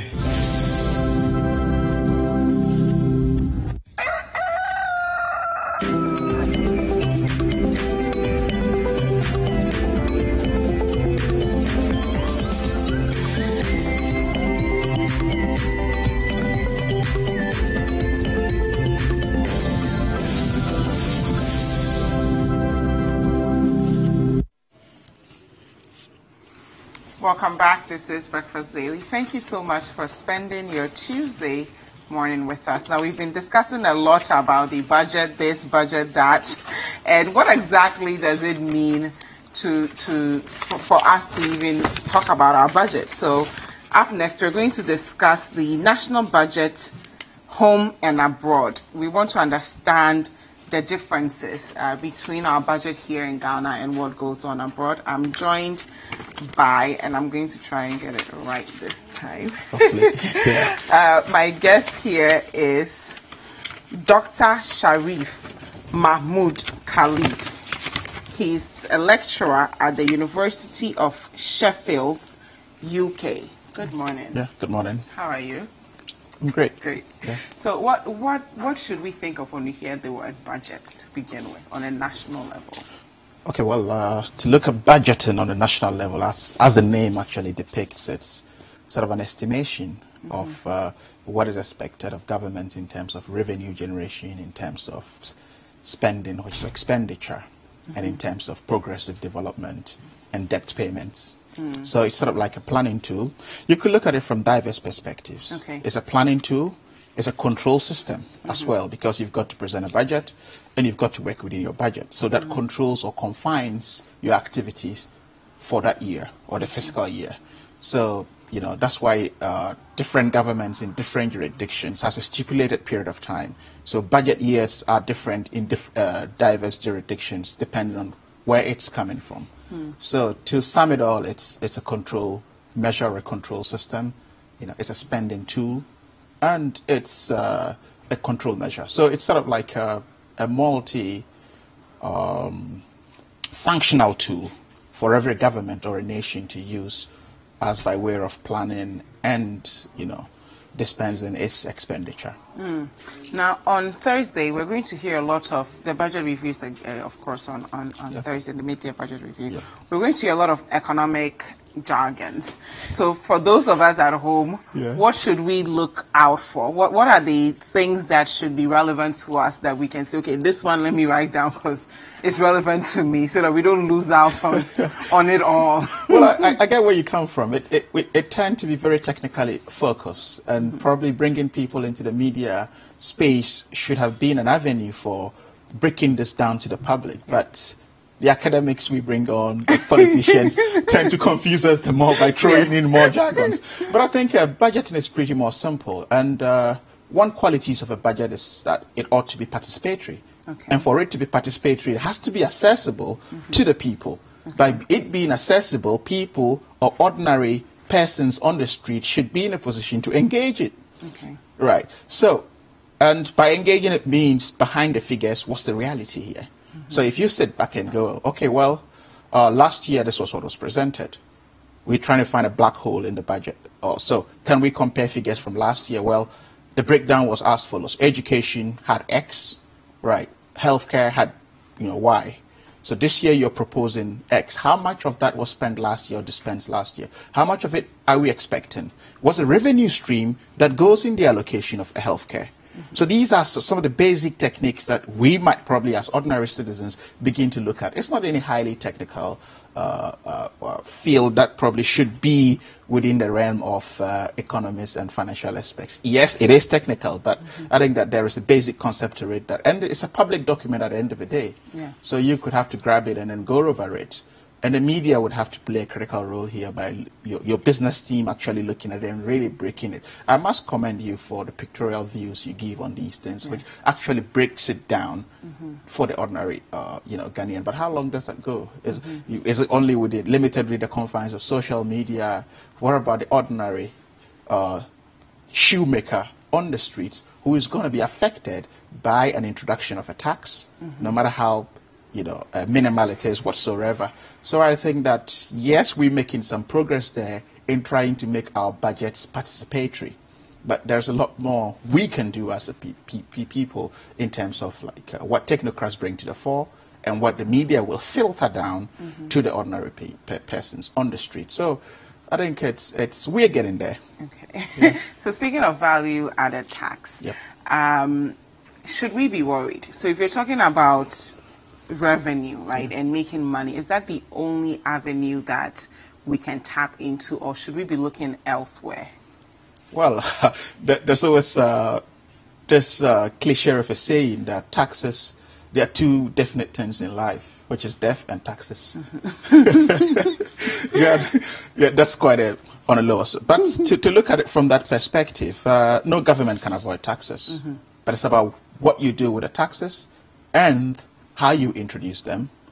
And again, if you had a promise of, or based on your, you know, the promise to which you come to power, or based on your manifesto, you could be judged by the sort of tax you want to introduce.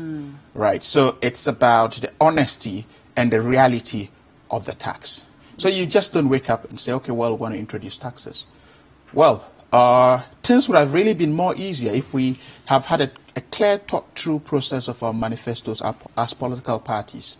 Okay, I'm going to introduce free SHS. Free SHS is coming from X% of taxes. So from day one, people know where this is coming from.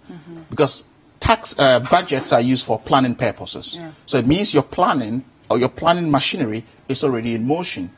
But you don't wait after a year or two, then you sit back and go like, okay, well, I really want to introduce this. Again, the economists are getting into the media space to help break down this discourse. But what are we hearing? Okay, let's introduce, there's nothing wrong with having it being increased by a few basis points. What's basis point? We're talking about what percentage is minimal here, or what percentage is high here. And again, how much of that increase is going to bring X into the government kitty? And where is that allocation going into? So until we begin to know all of these things, then it becomes the same old game of having to move from, statutory government allocated pots and have to shuffle money around to always try to pay X allowance, B allowance, and the likes of that. It's not helpful. So it destroys the entire planning process, which delays the allocation of funding. Then the whole budget process becomes, I don't know if to say a sham is quite a tough word, but I think that it loses its essence. Sorry, repeat that again. As the entire budget process loses its essence because the planning that we ought to use it for to have that efficiency is lost. It's not there. Okay. Now let's bring in the budget abroad, right? So how is this done abroad? Because at least for me, when I look at other countries, when they're talking about their economy, they say things like we're going to impose tariffs, we're going to help our local businesses grow here, we're bringing jobs back into the nation. And I hear us saying something similar as well, except we've been saying it for 61 years, right? And when I look around me, what we do is we literally just flood the market with imported goods. How difficult is it really to grow the economy on just industry or just production? Well, I think we're too fixated on production. The world has moved beyond that. The world thrives on intellectual property. There are diverse ways to raise funding and the likes of that. So, but when you say abroad, it's a very broad team to look at. And comparing that might also be very difficult without having to unpack issues. For instance, if you want to look at the UK concept where you've got the Chancellor of the Exchequer, who's in the person of the Finance Minister locally here, he's got the autumn and the spring term budgets, so 2 budgets to read, which goes through probably the same process as we do, right, where you have departments are called upon to submit their budgets, which is known as like the main estimates. Then that's all brought into a central pool known as the central estimates. Then it moves on from there. So we have in the midterm budget. So if they wanted to have their sort of midterm budget, then it had to go back to the necessary parliamentary oversight committee for them to justify why they need these additions and going forward. So it's not rocket science. It's not that they are doing something that we are not doing. It's just about how we've localized ours. So I believe the entire budget process, it's actually tweaked to fix the sort of like to reflect the sort of economy within which you are. You look at the Netherlands where it's done alongside the throne speech, which is sort of like the State of Nations address. The US don't have a budget day. So you'd see that it's all over the place. There are different ways of doing it. But overall, internationally, the qualities of a good budget should be reflective across board. It ought to be participatory, it ought to be engaging, it ought to be transparent, it had to espouse accountability, it ought to be empowering.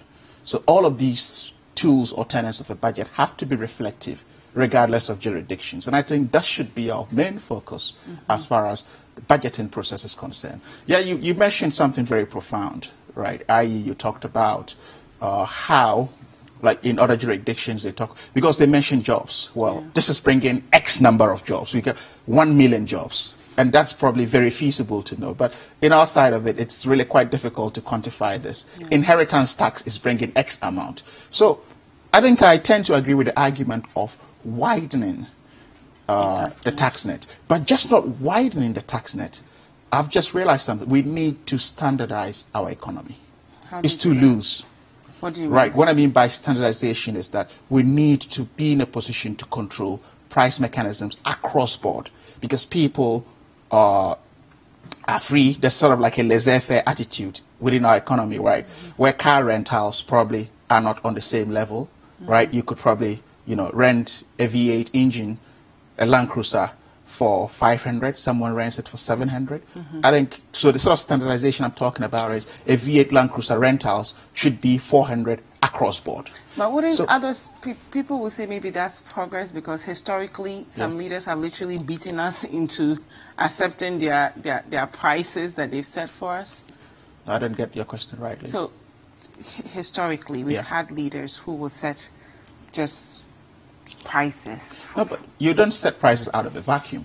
You set prices based on the market. Okay. So, but by standardization, I'm talking about having, common flat rates within like industries. Okay, that makes sense. That makes So instead of having haphazard prices all over the place, and it's all about who can afford. I think we have so much of that in our part of the world, or our economy. What's so wrong with that, though? Well, what's wrong with that is that you don't have uniformity in market prices. Okay. So what it means is that the cost of living becomes very high, depending on who you meet to buy an item from or where you live. Okay. So in that case, it increases what? Cost of living. And when it increases cost of living, it means that overall it affects the economy, because people are scared to spend. And is this problem unique to just products that are imported or even products that are homegrown? Because what I do find sometimes is some of our local companies will be complaining that people are importing things into the country. Sometimes they don't even pay the duty on them at the port. So companies they don't have any incentive to come manufacture here, because they say people get it in. I think it cuts across board. Okay. I'll give you a classic example. I arrived at a Tamale airport a few weeks ago. Then I wanted to have a taxi ride. Then I asked for the price. Okay, we're going to charge you 40 cedis to get you into 40 cedis to get you into town. 40 cedis in Tamale. Yeah, in Tamale to take you into town. So I was like, I was taking it back. Yeah, Tamale. We're not in Accra. Yeah, well, that's what we have in there when I say standardization. So I was taking it back, and I went, okay, so why is this? The response was, if I drove you into town, I'd come back empty. And that's the justification. That is not standardization. The economy, it's not really standardized to sort of reflect that. So these are some of the little things I talk about that we need to. So it's tax issues, economic growth. It's the problems that come are hydra-headed. The solution are multidisciplinary. So it's and taxed. So it's about how we harness all of this and consolidate them to see how we can. But to think about, it's inflation, it's the dollar, I think that's a very simplistic way to look at things. So where do we begin? How do we begin at least getting on the right track? Yeah, we've got to be showing real value for money and spending. So if we said, for instance, that on the news as I sat, review the newspapers, we're talking about the NHIS collapsing. Now, how much does the NHIS need to be on its feet for the next 20 years? How do we raise that funding? If it's through taxes, how do we justify that? How much percentage of taxes do we need to get the NHS as a going concern, a strong case, right, that embraces life-threatening diseases, that looks after the aged, different components of it, that makes it the national pride that we want it to be. So if we know this and then vote that amount of money, we're able to raise that, be it from taxes, what revenue it is, then it goes a long way to enhance our progress. And you know how important health is to any economy. So I give you a classic. You look at I was at a PIAC public hearing last week, and I was taken aback. The GET fund has got 2% of VAT going into it. So that is constant flow of money that we all know of. Why should petroleum funding be going into the GET fund pot again to enhance, spending? That is there's something fundamentally wrong somewhere.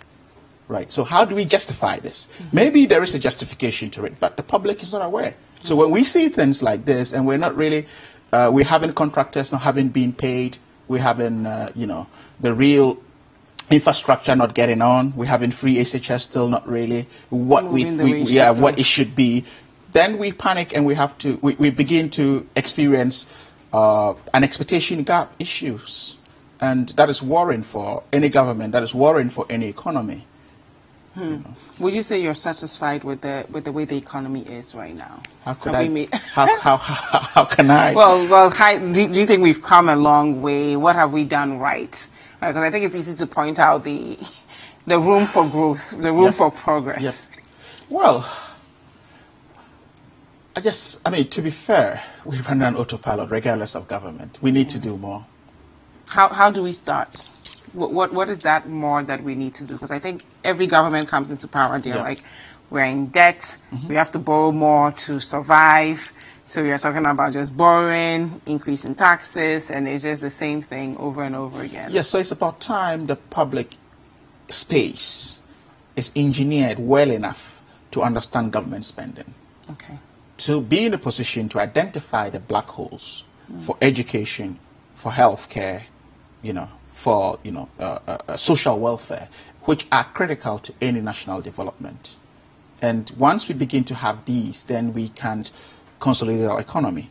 I.e., look at housing; it's a bubble, right? The private sector. When I say it's a bubble, like you have houses situated in very so-called prime areas where you can identify a good school, you can identify a good hospital, but for no reason whatsoever, because a minister or a chief lives by that property, its price is just pegged at, something unaffordable. Yeah.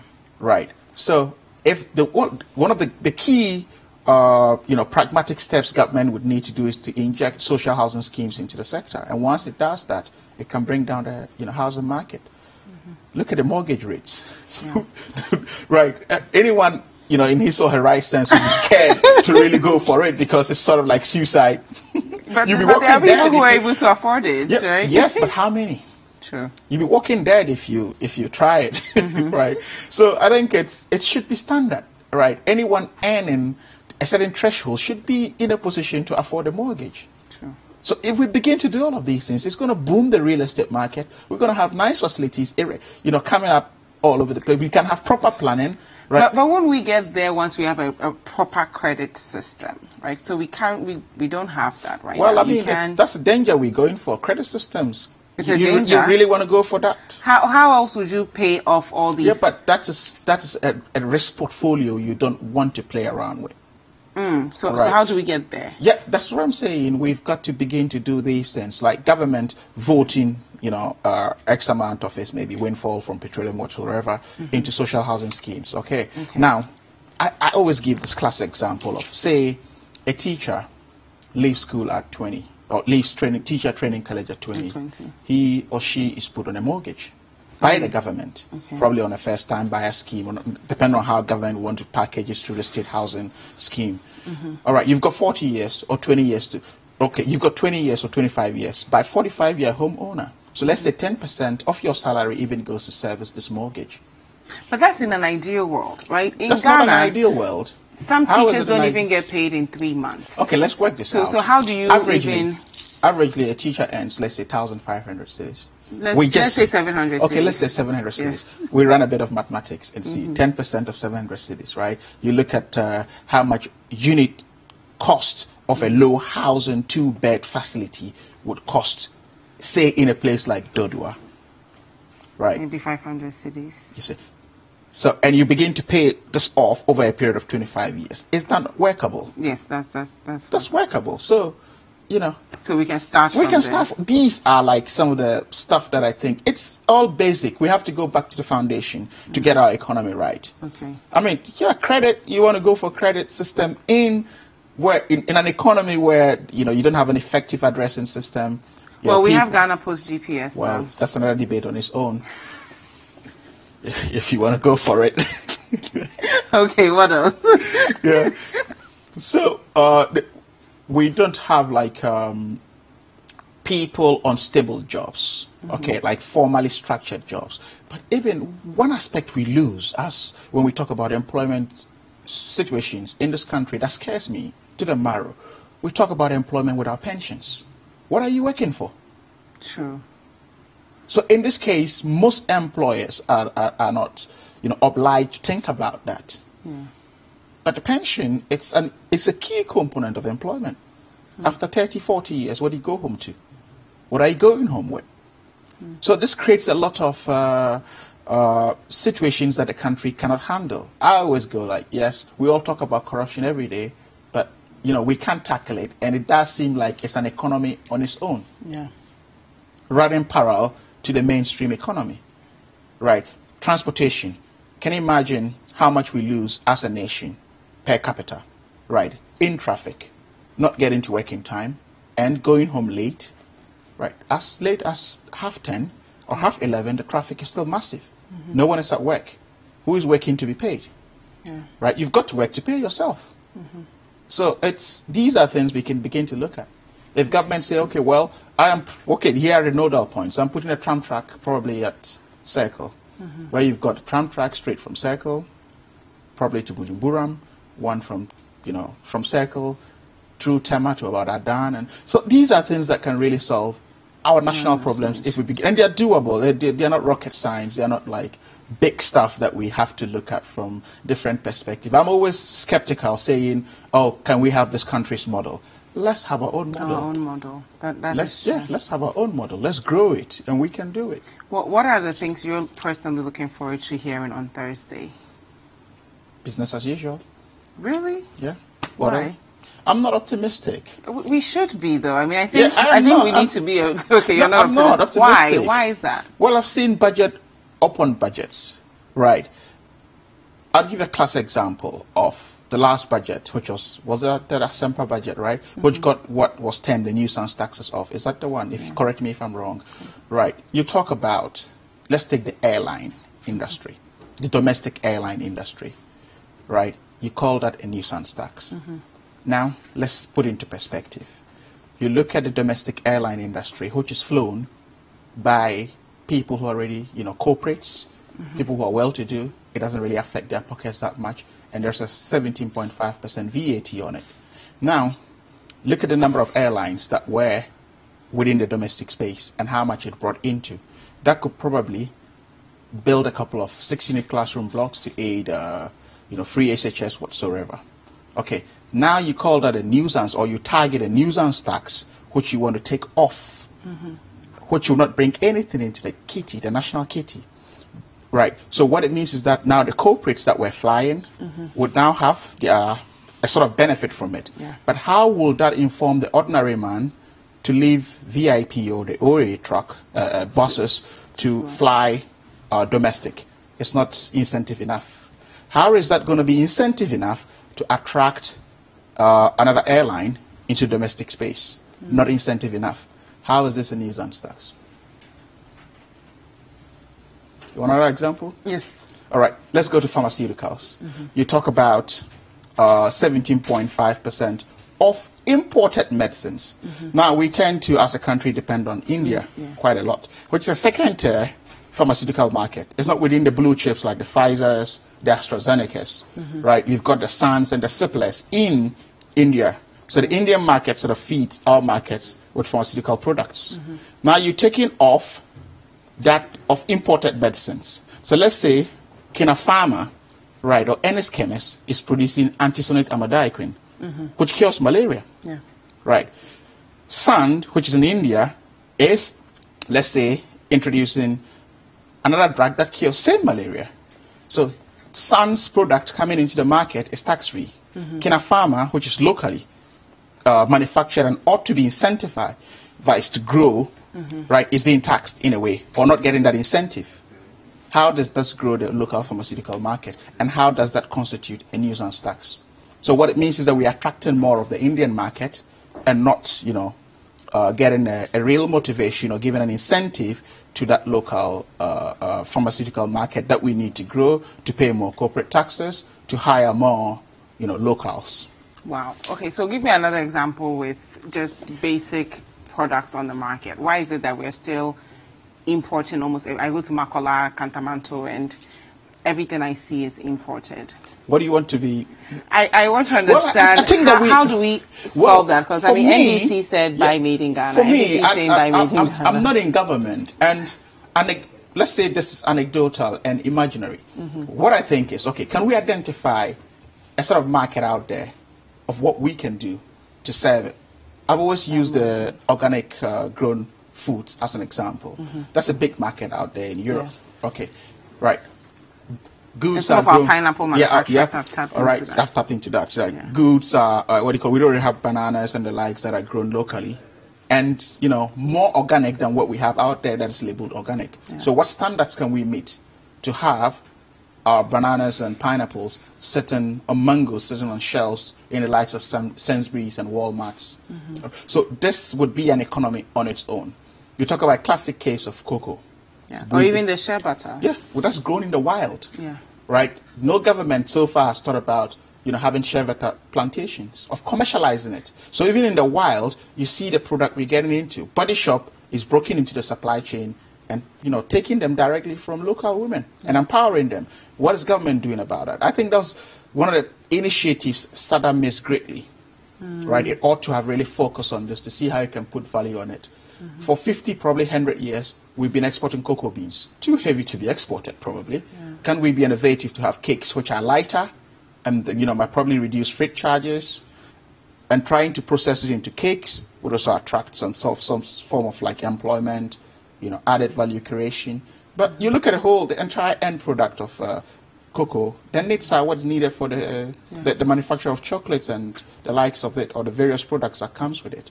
So why don't we rather create a cocoa net market so we can even hoard them and say, okay, well, we want to control prices, right? Ghana is a hub. We're going to have an alliance or whatever it is with Ivory Coast, and we become the the players of the game.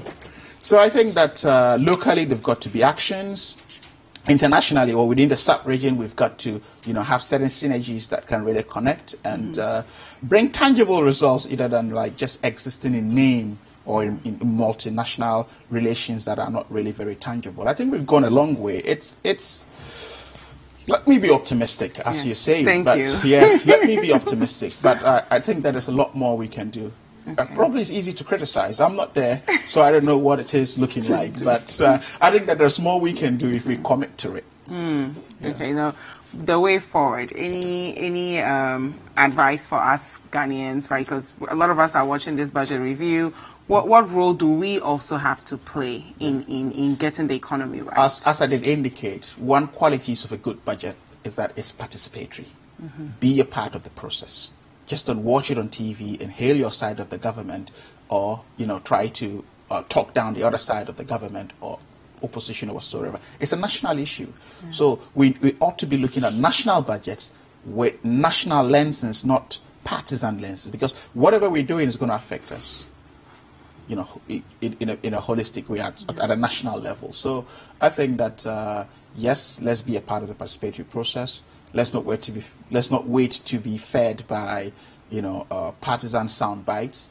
And I think the media ought to also bring the right level of people, not really go call politicians that have no relevance or direct relevance to the field of economy that is being, spoken about. So it waters down the whole process and, disintegrates the participatory process and its potency and what it could do to empower people or us as Ghanaians moving forward.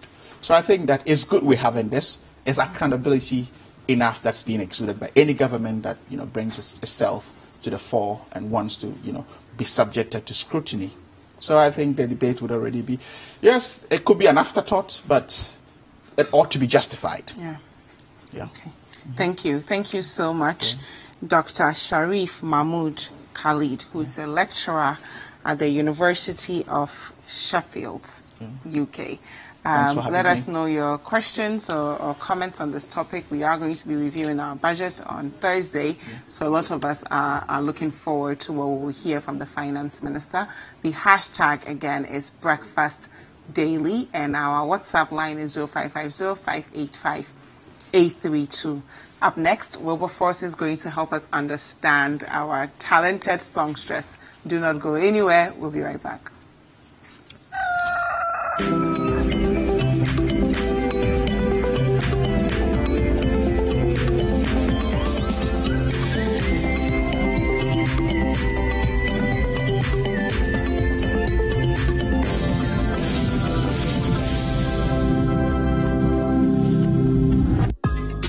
Every Thursday night on City TV, You're welcome to join women from different backgrounds and opinions as they weigh in on your relationship issues. Watch Sister Sister as the ladies get real with issues about love, marriage, betrayal, sex, dating, trust, finances, and more. Sometimes some of the guys are like, oh no, they want to wait before they get married. So there are little oh, I'm saying, hold on, lady. What if she does all the kiss and all of that and do nothing? That's it. If he really wants you like that, you see, so it's like, oh. Join Jessica and her sisters for City TV's all-women talk show, Sister Sister, every Thursday at 7 p.m. Also, live on 97.3 City FM.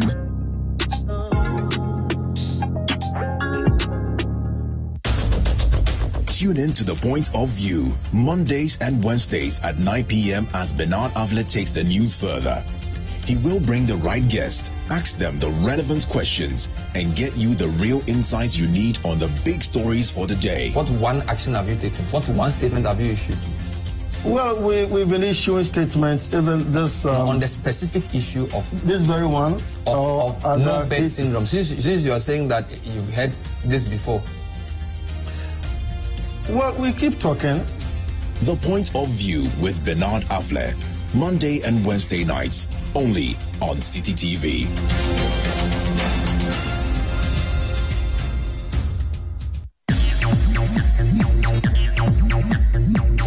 Live music, interviews, poetry, and more with your favorite personalities.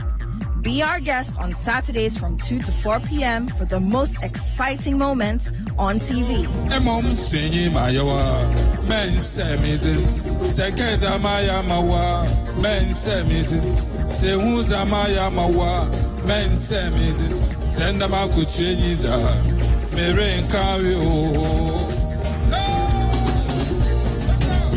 Join Kojo Akoto Boateng for real entertainment right in your living room. Saturday live on City TV and City 97.3 FM.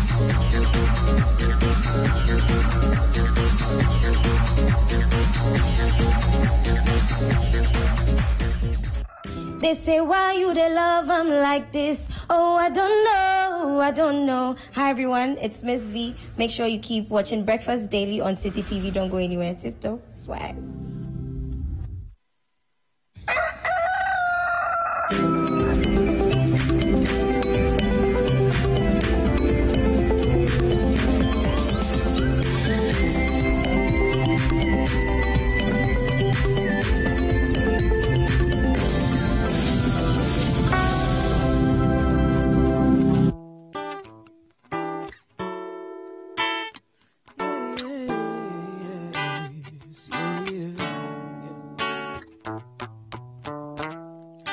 Through drought and famine, natural disasters, my baby has been around for me. Yeah. Kingdoms have fallen, angels been calling, and none of them could ever let me leave. Yeah. Anytime I look into your eyes, I see you're all I need, babe. Anytime I get a bit inside, I feel it. Yes. Said, oh, yes. Who would have thought I'd get you? Said, who would have thought? Said, ooh, babe. Who would have thought I'd get you?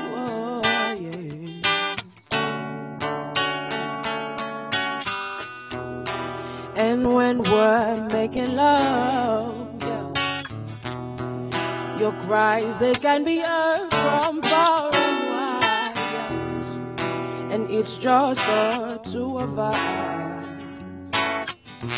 Anything I need is right between us, yeah. Anytime I get a bit inside, I feel it, yeah. You're all I need, babe. need, I might get a bit inside. I feel it, I feel it. Yeah. Said, oh, but I thought I'd get you. Said, oh, I would have thought I'd get you.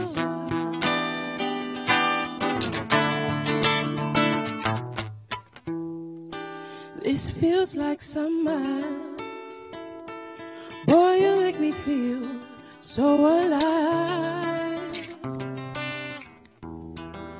Just be my lover. Boy, you take me to paradise. Yes. Said,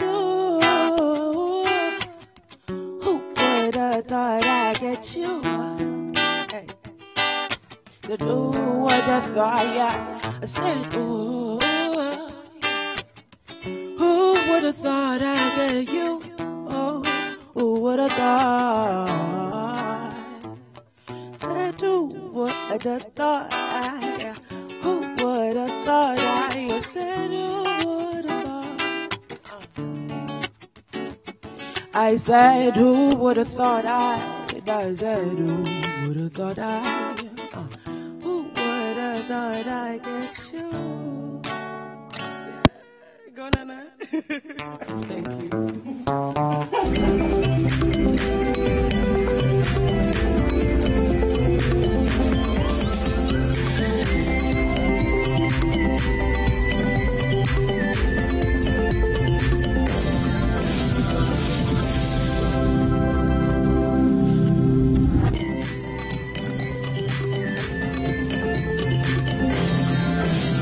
Good morning, Ghana. Good morning, world. You're in tune to the Breakfast Daily on City TV. Stoneboy says so. Keep it locked. Don't log off.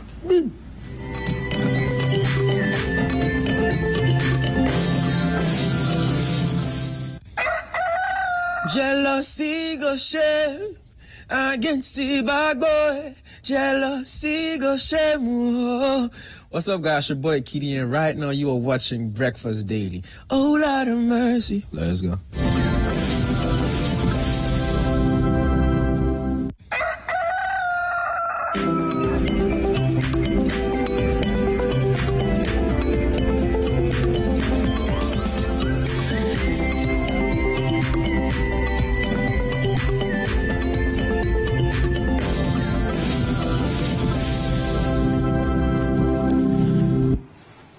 Okay, welcome back to Breakfast Daily. Now, I've been joined by Ria Boss. Yes. Ria Boss. Now, when I heard you were coming, I was so excited.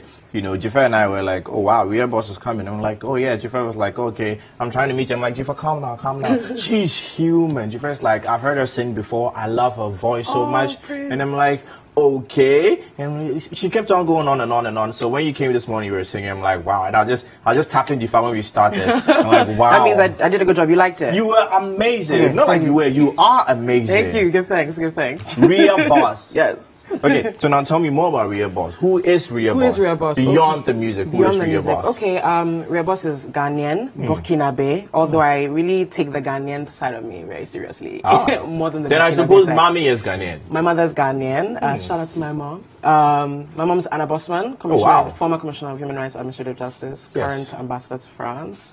So big shoes to fill, I feel like. Yeah, big boss shoes to fill. Big boss shoes. I went to the States in 2008 for college. I got my bachelor's in Culture and Media Studies, my master's in Media Management, and then I moved to Los Angeles where I went to the Musicians Institute. Then I moved back here. It's almost 2 years now. Well, it's 2 years in December. Mostly to kind of add my vocals to the kind of like ever-changing musical landscape here in Accra. I felt like I was missing out, so I wanted to come and add my own. Wow. But you're just doing amazing. I mean, I'm just listening to your music and I'm like, I just eat it. There's sorts of songs, you know, when you're in secondary school and then you're trying to write a letter to that girl in, let's say, a big girl somewhere or Holy Child, and the lyrics are just coming, you know. Love songs. Yeah, this is soul music. Soul music. So why soul music? I mean, growing up, Shout out to my mom again. She used to play a lot of music, like on the weekends. She works a lot, but on the weekends she would always play music throughout the house while she's cleaning, while she's cooking, what have you. And it was mostly Motown favorites or Nina Simone. You've got a whole bunch of Stevie Wonder, D'Angelo, Erykah Badu. So those kinds of sounds were very much part of my upbringing.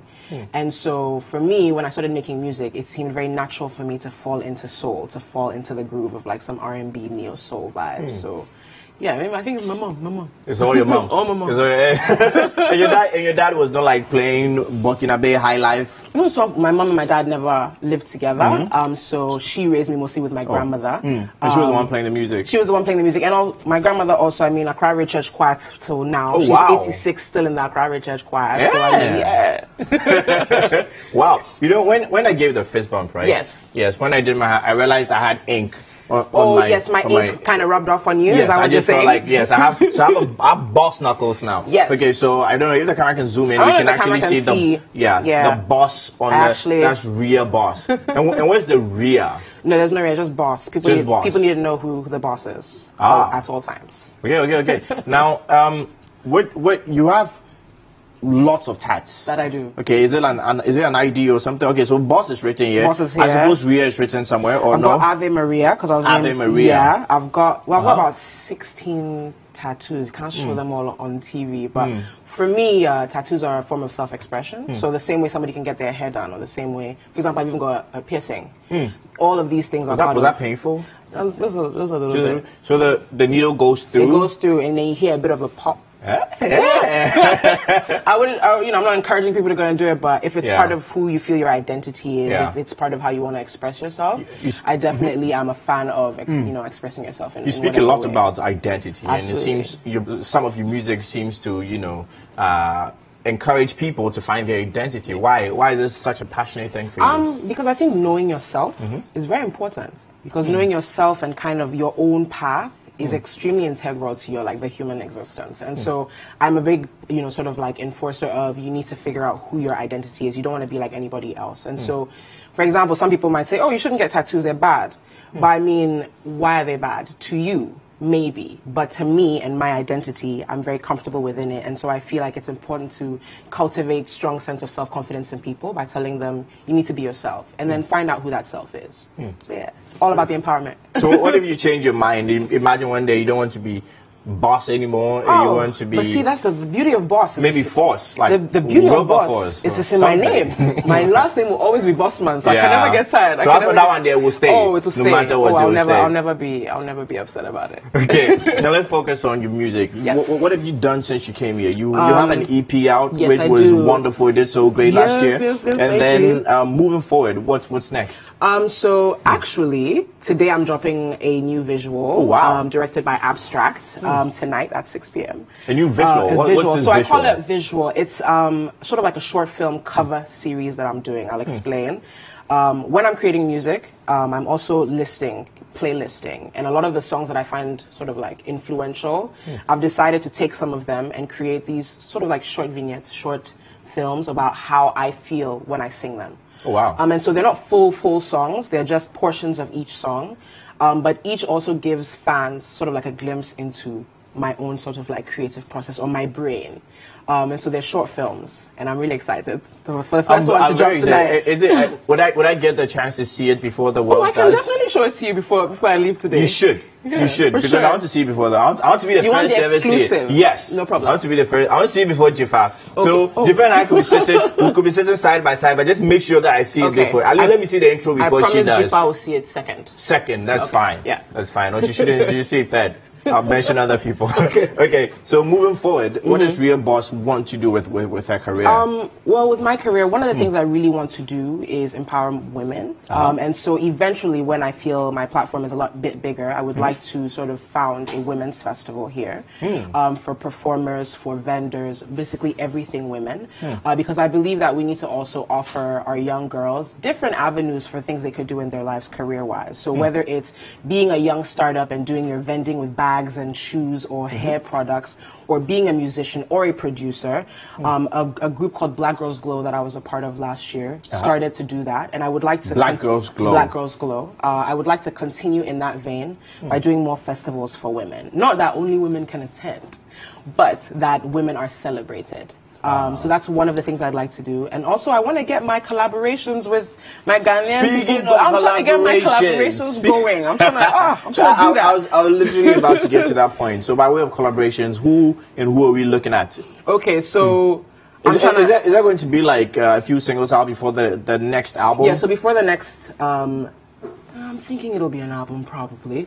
I'm definitely trying to work with some new people. I've reached out to B for Bona. I'm trying to work with J So a bunch of... I'm trying to get myself more in kind of like the mainstream market as well.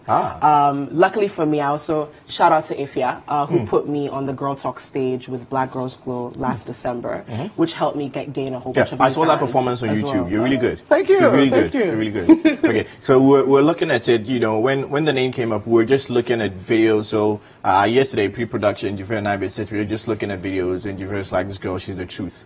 She's the next sensation. You just watch out for her. She's the truth. She's the truth. That's like we're manifesting that this year. Trust. Yes, it's happening. It's happening. So you're doing so well, and you said you probably have some collaborations with Ifya. I want to work. I'm trying to work with all these people. Like especially, I like B for Bona. His energy is really great, so I definitely want to work with him once. Yeah, and J So. Yeah, I definitely would collaborate. I've actually worked with J So before.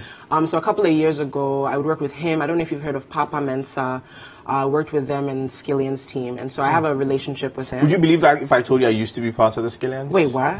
I've met before. Well, that was way back when I was in pre-sec. Wait, so does that mean you're a musician? Are you going to perform for us? No. Today it's all you. The hype is on you.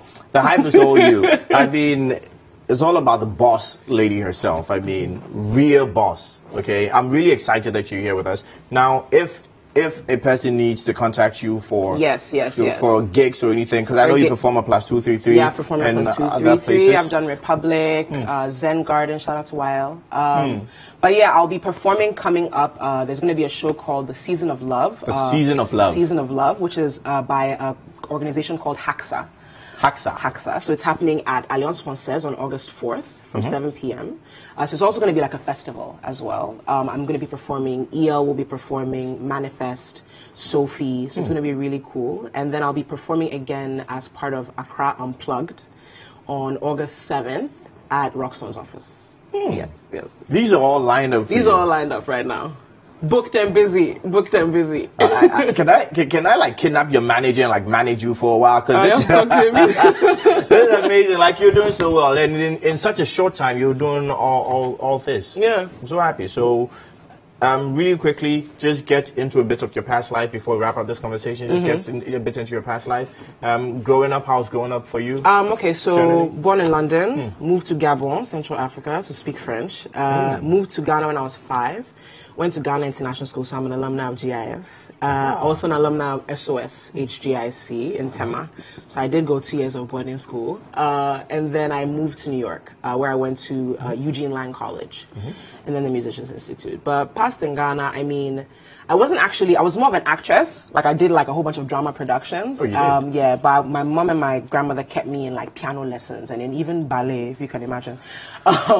And so I did a whole bunch of these things extracurricular. And for me, when I was doing piano lessons, my piano teacher, Mrs. Nate, God rest her soul, she was the one who put me in the choir first.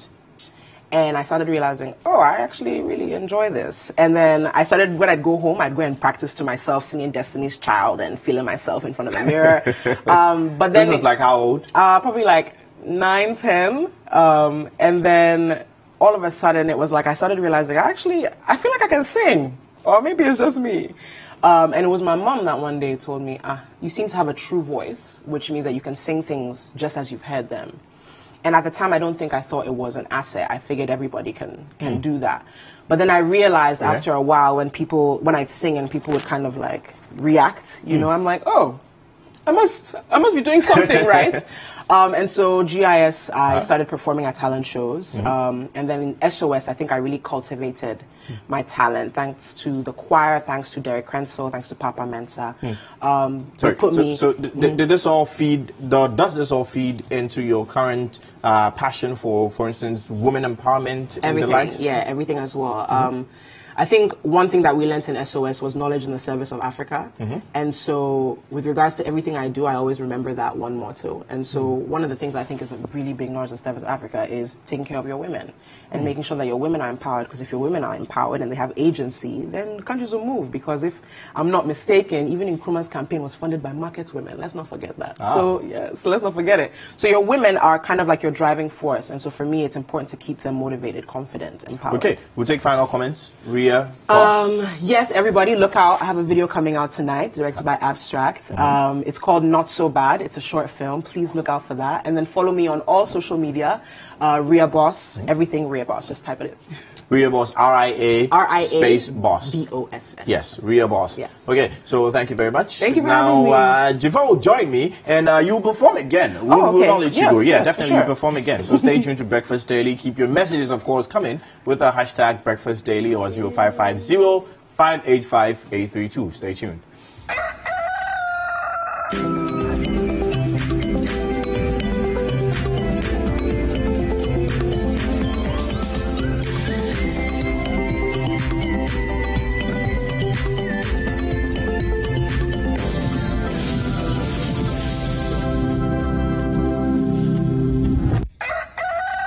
Hey family, my name is Joe Metal and you're watching Breakfast Daily on City TV.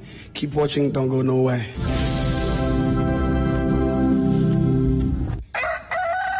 Jealousy go shame against the bad boy. Jealousy go shame. What's up, guys? Your boy Kitty, and right now you are watching Breakfast Daily. Oh, Lord of mercy. Let's go.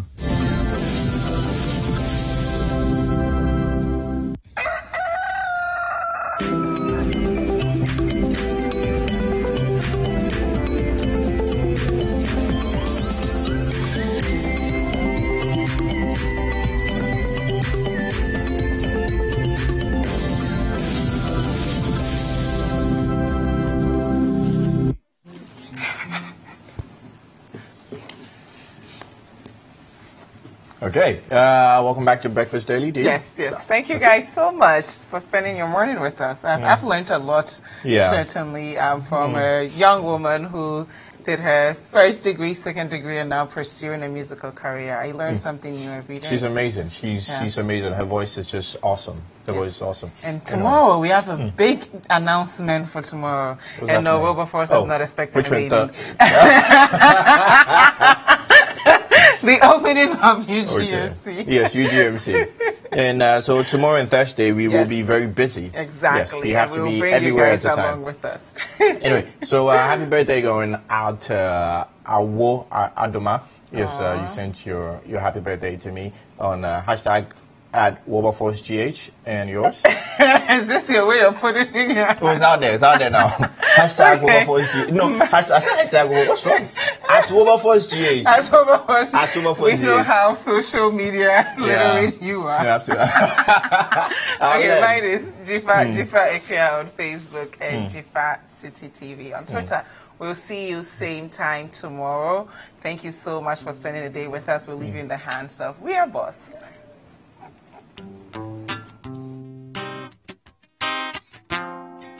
Shout out to Nene on the guitar. Said I just wanna make you feel good, feel real good. I just wanna make you feel good. Yeah. Said I just wanna make you feel real good, love. Yeah, you feel real good, love. Feel real good, love. Let go, let the vibes just take control. Relax, darling, I'm right by your side. Yes. Hey, just enjoy the ride, everything is golden. You know you're gonna be alright. Said I I just wanna make you feel good. I said feel real good, yeah. Said I just wanna make you feel good, yeah. I just wanna make you feel really good, love. You feel real good, love, yeah. Feel real good, love. Said I just wanna make you feel good. Said I just wanna make you feel good. It's Sunday kind of music. It's that Sunday kind of feel. Yes, yes, yeah. I said, let go, let the vibes just let go, let the vibes just take control. Yeah. Let go, let the vibes just let go, let the vibes just take control. Let go, let the vibes just let go.